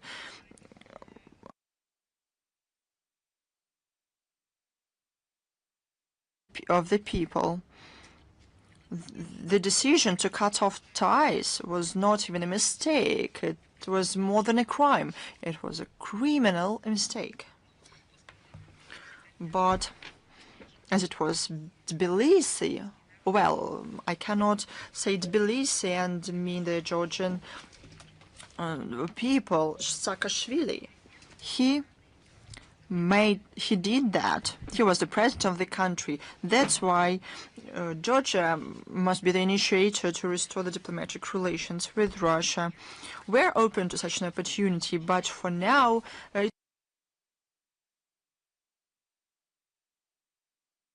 Tbilisi about non-involvement of force with Abkhazia and South Ossetia. We have long been calling Georgia to do so. Expect such agreements would have helped prevent similar actions as happened in August 2008. Thank you. Is news.ru the new academic year? The Ministry of Education and Research in Moldova presented a draft plan of teaching for the subject titled History of Romanians and Global History for grades 4.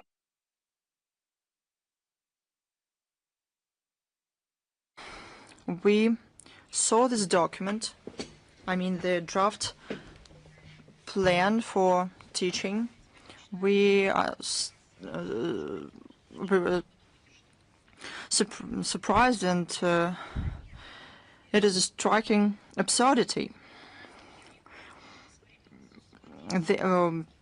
school children in Moldova now are going to study history of Romania from ancient times until modern times. And officials in Chisinau leave no opportunity for young people in Moldova to identify themselves as citizens of Moldova. The Romanization of the educational sphere in Moldova is something that's going on for more than 1 year in the country. There was a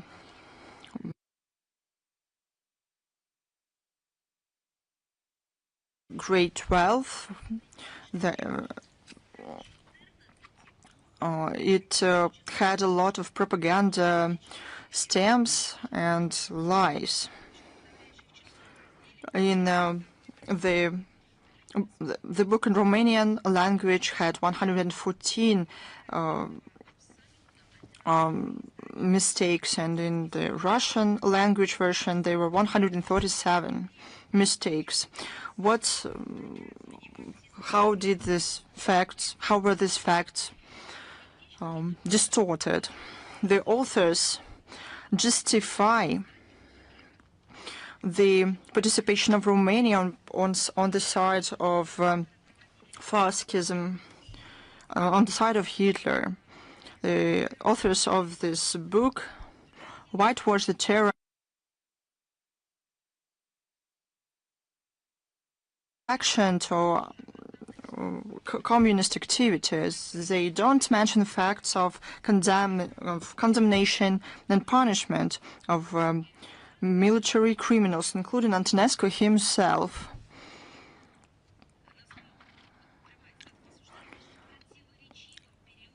And one Romanian marshal, Gheorghe Buzatu, who was called by Antonescu himself, I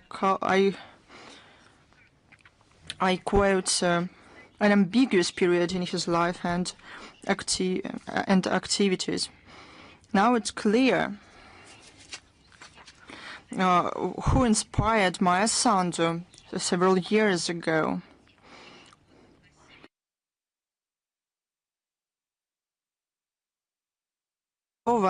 Votes against the resolution of the UNGA against glorification of Nazism. However, people in Moldova reject all these attempts to rewrite the history and destroy the facts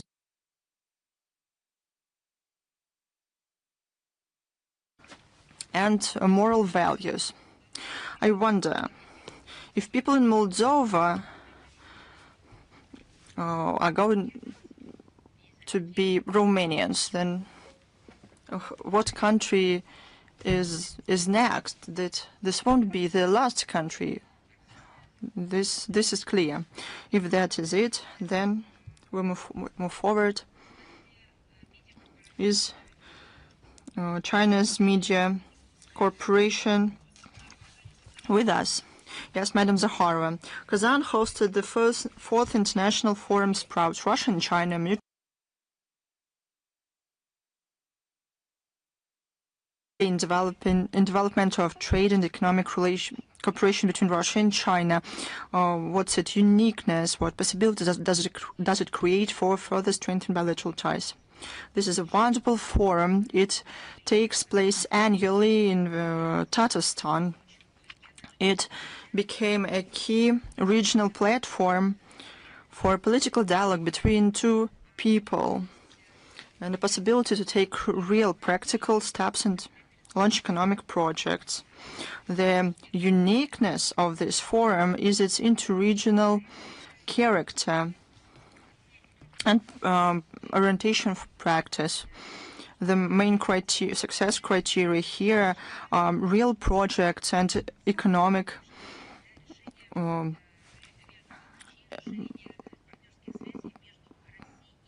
effects. This year, the business program of the forum covers almost 20 tracks, including healthcare, agriculture, transport infrastructure, creative economy, and energy. in 2026-2027, there will be cross years between Russia and China in education. The agenda of the forum included events dedicated to educational initiatives. I'm sure that joint educational programs will contribute significantly. I mean, the concept itself, the implementation of these programs will contribute significantly to the training of specialists who will be in great demand in both countries. This forum is not only a platform for discussions. This is an effective mechanism that helps build new production chains, implement innovations, and shape sustainable mechanisms of economic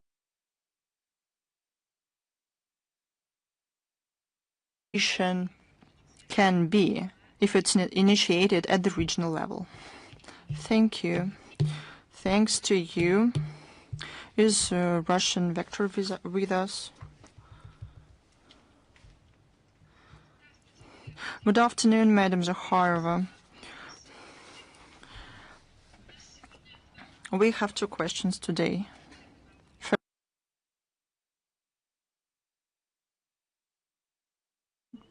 Putin's visit to island Iturup, according to the Japanese authorities,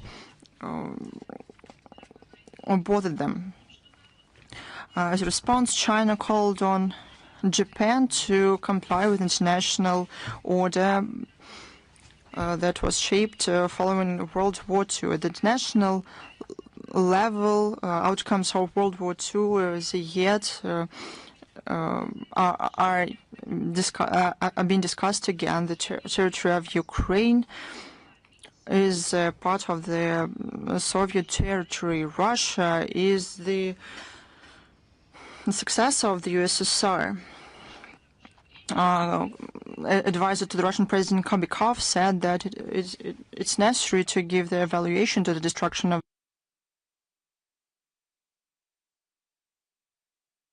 it's time to revoke independence of Ukraine.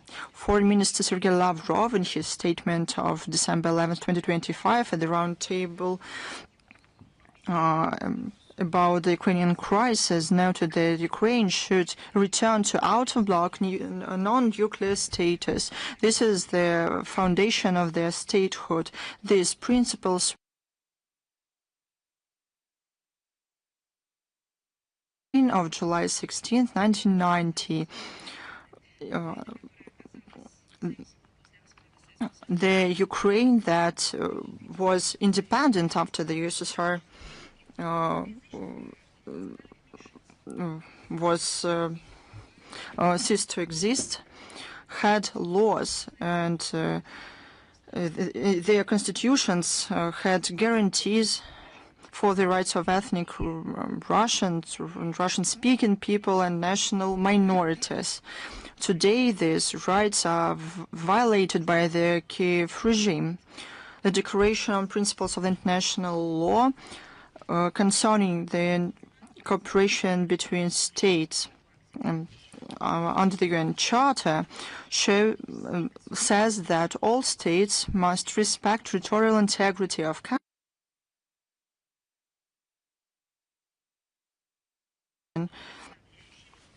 and that have governments that represents all the population living on that particular territory. It is clear that the Kiev regime does not meet these conditions. It's no doubt that under conditions and the circumstances when the rights of ethnic Russians are systematically and in a barbarian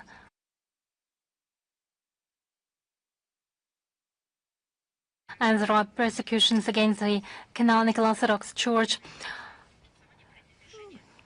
With the recent topic of self-identification, Crimea, Sevastopol, Donetsk and Lugansk People's Republics, the Zaporozhye and Kherson regions have already implemented their right and following a referendum adopted a decision to reunite with the historical further than it is Russia. As for reconsidering the outcomes of World War II, our position is consistent.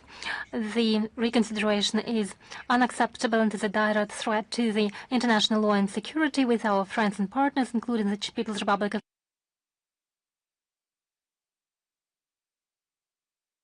strengthening peace. And my second question,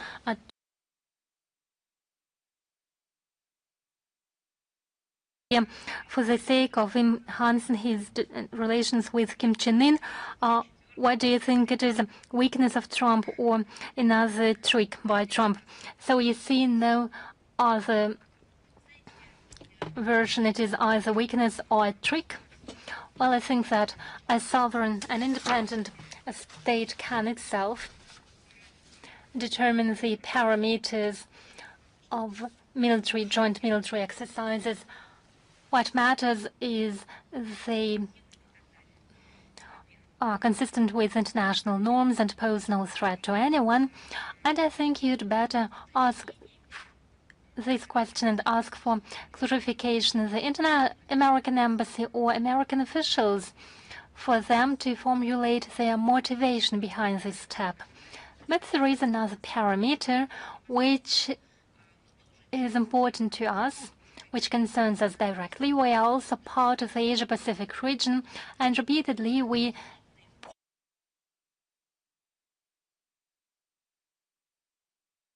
not at countering common threats such as piracy or international terrorism, or fight against the natural disasters.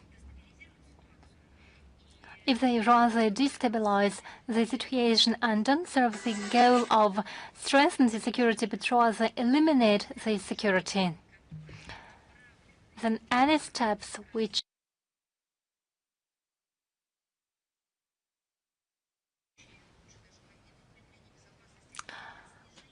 aim at reducing the risk of an attack against security, we can only welcome such steps.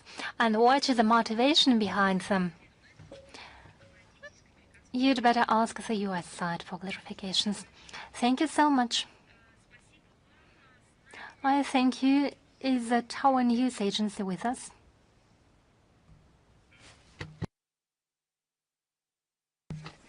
Good afternoon, Madam Zakharova. Nicola Jaunadze from Tower News. Representatives of the Georgian leadership over the past time have made a couple of statements that Russophobia in Georgia is fueled artificially by the deep state from outside.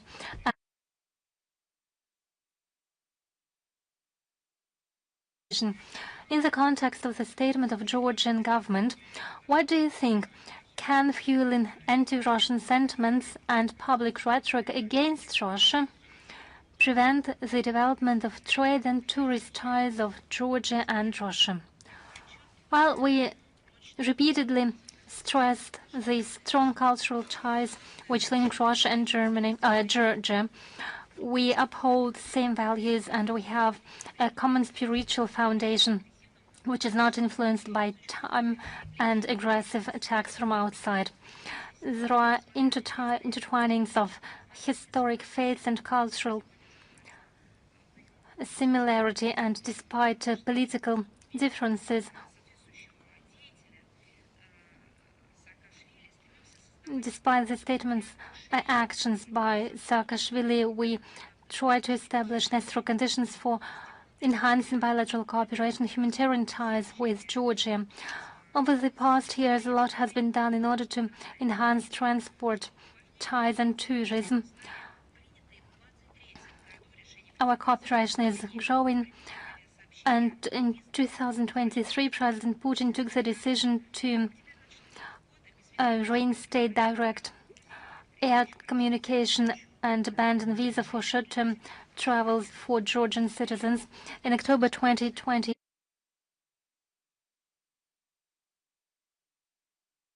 who visit Russia for education, work, or long-term stay. And you know better than I how it helped the people, how it was welcomed, and how this decision was used, and how many people used it in Georgia. As a result, contacts between people intensified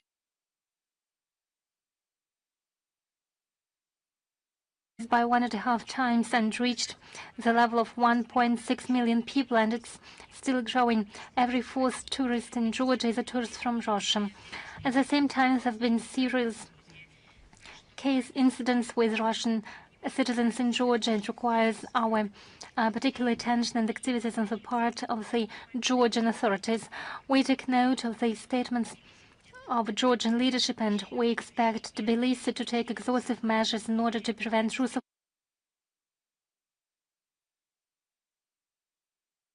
coming to Georgia. Anti-Russian sentiments and actions should be investigated, and those guilty brought to accountability. As far as security of our citizens visiting Georgia for tourist or business purposes is our priority.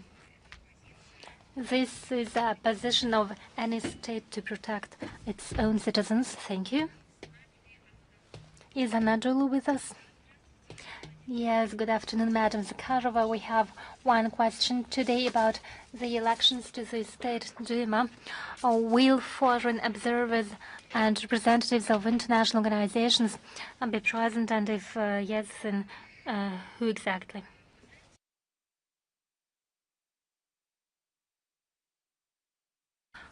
I'll begin with a theory. In the context of your question, I think it's important to speak about theory. International observation is one of the cornerstones in ensuring the legitimacy and transparency of any elections in Russia. We've always paid particularly attention to this topic, bearing in mind the peculiarities of our electoral system and our unique electoral technologies. And we continue to be one of initiators of newly possessed standards in the field of international observation. They are based on sovereign quality of states and non-interference into domestic affairs. So we consider invitation of foreign observers and constructive cooperation with them in the context chamber not as a tradition. Presence of international observers is an important factor of strengthening trust to the electoral process in the country and outside. I'll remind you how in 2021 and 2024, international experts had a possibility to see the effectiveness of the electoral practices in our country. And this year we sent invitations to 12 international organizations and more than 100 countries. As of today, representatives of 55 of them have already confirmed their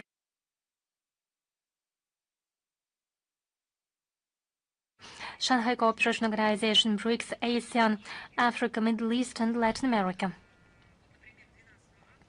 On the 12th of August, the first accreditation card was issued to Deputy Secretary General of the CIS, was issued to Mr. Nematov. He will head the observation mission of the Commonwealth of Independent States,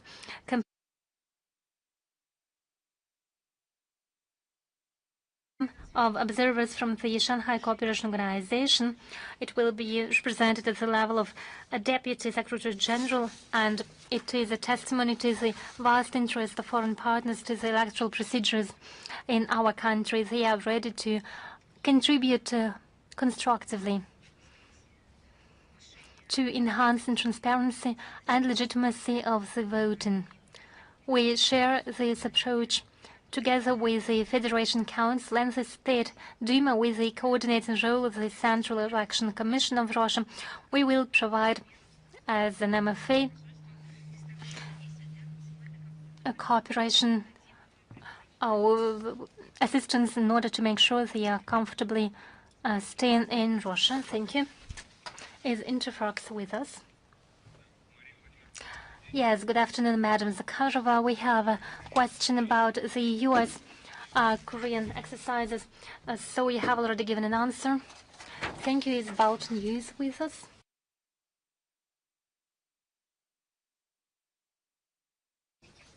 Latvian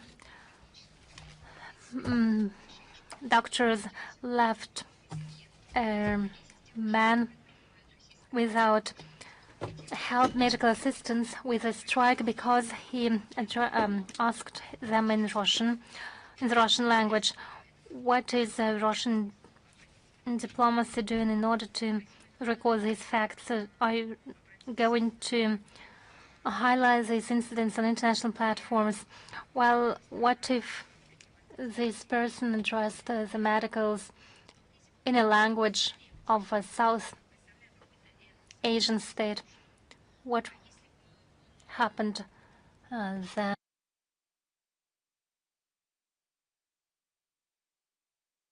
Often happens that a person cannot express his thoughts and only can tries to explain something with the gestures or some sounds.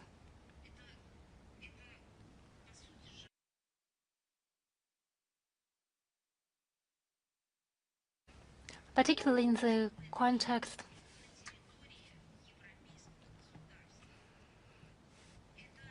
that we see it on the territory of a European state. It's unacceptable for a country that is just starting its history as an independent state.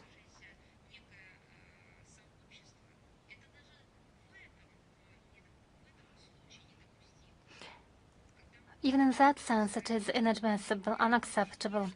And if we are talking of a country that is a member state of the United Nations, NATO, and the European Union, and delegates its representative into the ruling bodies of some European bodies, and it's terrible, it's a shame.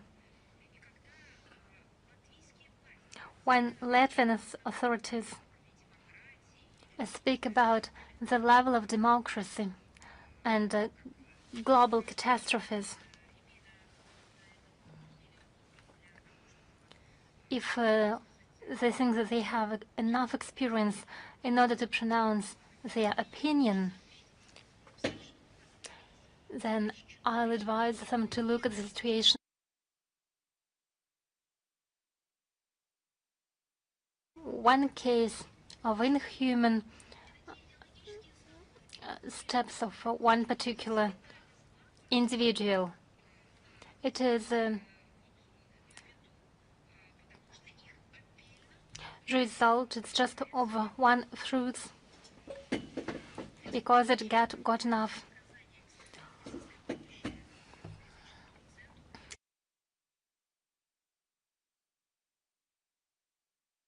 It is a consequence of the Russophobic policy pursued by the Latvian authorities. It is a neo-Nazi policy.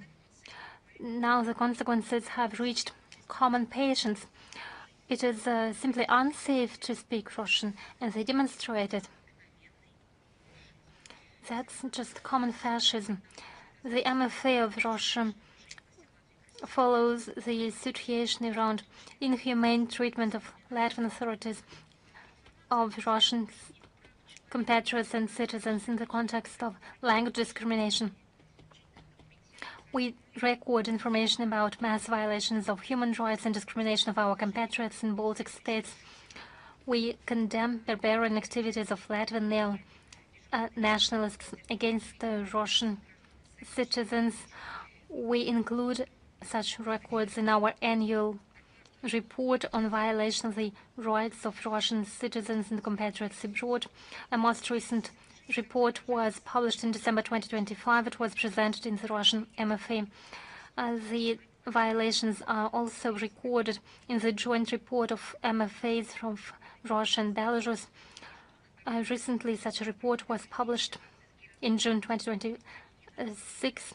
We also reflected in annual reports of the Russian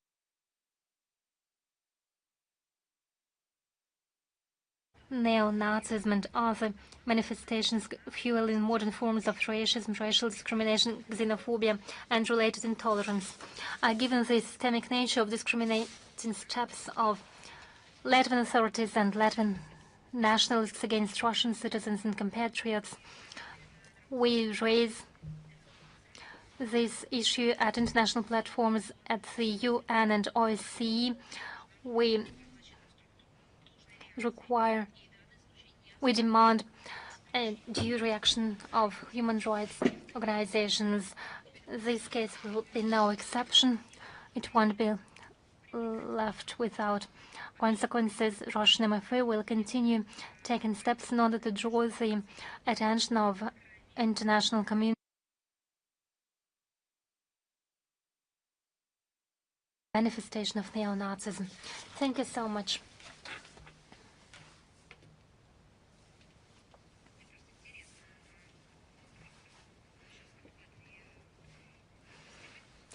This was a musical festival in Latvia. People came from different countries.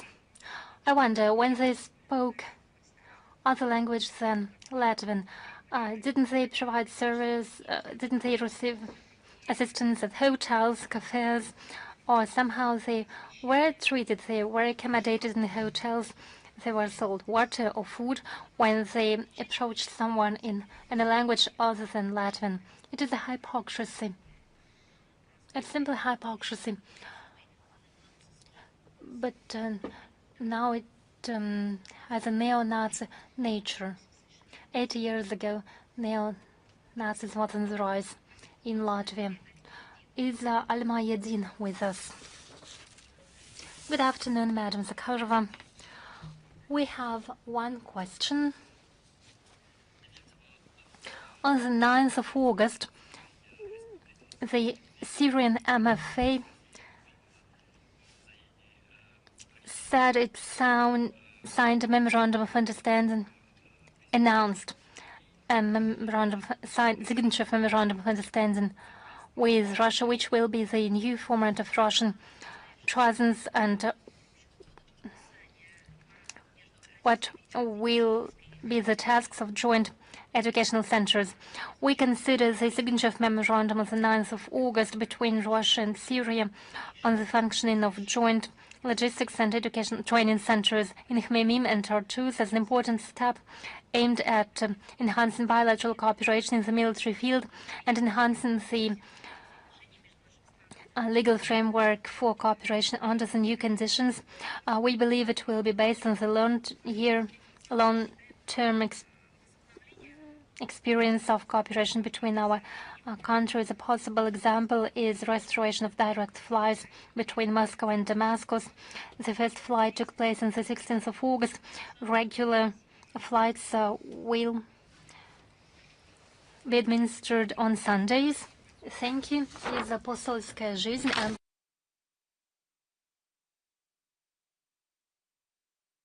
Madam Zakharova. We have one question. For many years, Serbia has been considered one of the closest partners of Russia in Europe. But after the visit of Zelensky to Belgrade and statements by President of Serbia, Vučić, about the territorial integrity of Ukraine and its way towards the EU, doesn't Moscow ask itself, is Belgrade still a partner?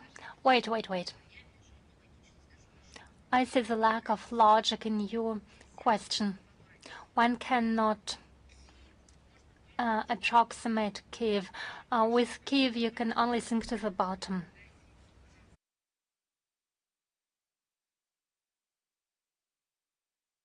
The silence by the Serbian leader Vučić in response to the Russophobic rhetoric at the press conference about the extermination of the Russian people. Well, I'm sure he found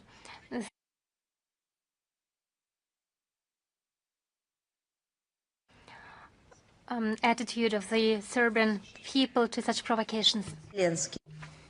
As to Zelensky's visit, I have talked quite enough about it today. Is Zvestia with us? Good afternoon, Madam Zakharova. We have one question today. Did the Russian MFA receive the response from the US and Turkey about the possible transfer of the US armaments to Ukraine through the Turkish territory? We indeed saw such an information in the media. It cites the documents published by the US Congress about plans to transfer a large a number of armaments and munitions to the Ukraine that right now are in the Turkish army. The Russian MFA requested the US and Turkey for clarification.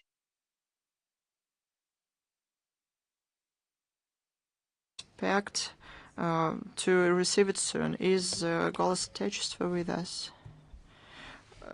Madam Zakharova, good afternoon. We have one question.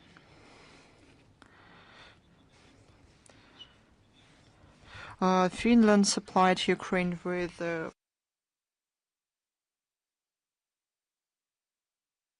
do they do this within international law, or will there be any repercussions from Russia? Helsinki has supplied the Kiev regime with aid worth more than 4.7 billion euros. Majority of it, about 3.4 billion euros, goes for armaments and munitions. Their goal is to inflict as much damage to the battlefield to Russia as possible. And the Helsinki say that they want to ensure Kiev with strong positions in negotiations around the Ukrainian crisis. This aggressive policy has nothing to do with the international law. It has they act obliviously in terms of history. Finland, just like other Western states, violate their obligations as neutral sides under the Convention on Rights and Obligations of Neutral Powers, and in case of an armed conflict of 1907. As a result, it cannot be respected by Russia as it could have been if it were neutral in this conflict. By providing large-scale assistance to Kiev, Helsinki is one step from becoming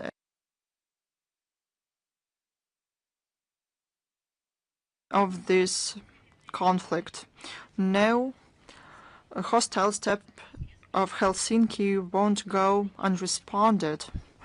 Russia will consistently work to achieve all the goals set by our government.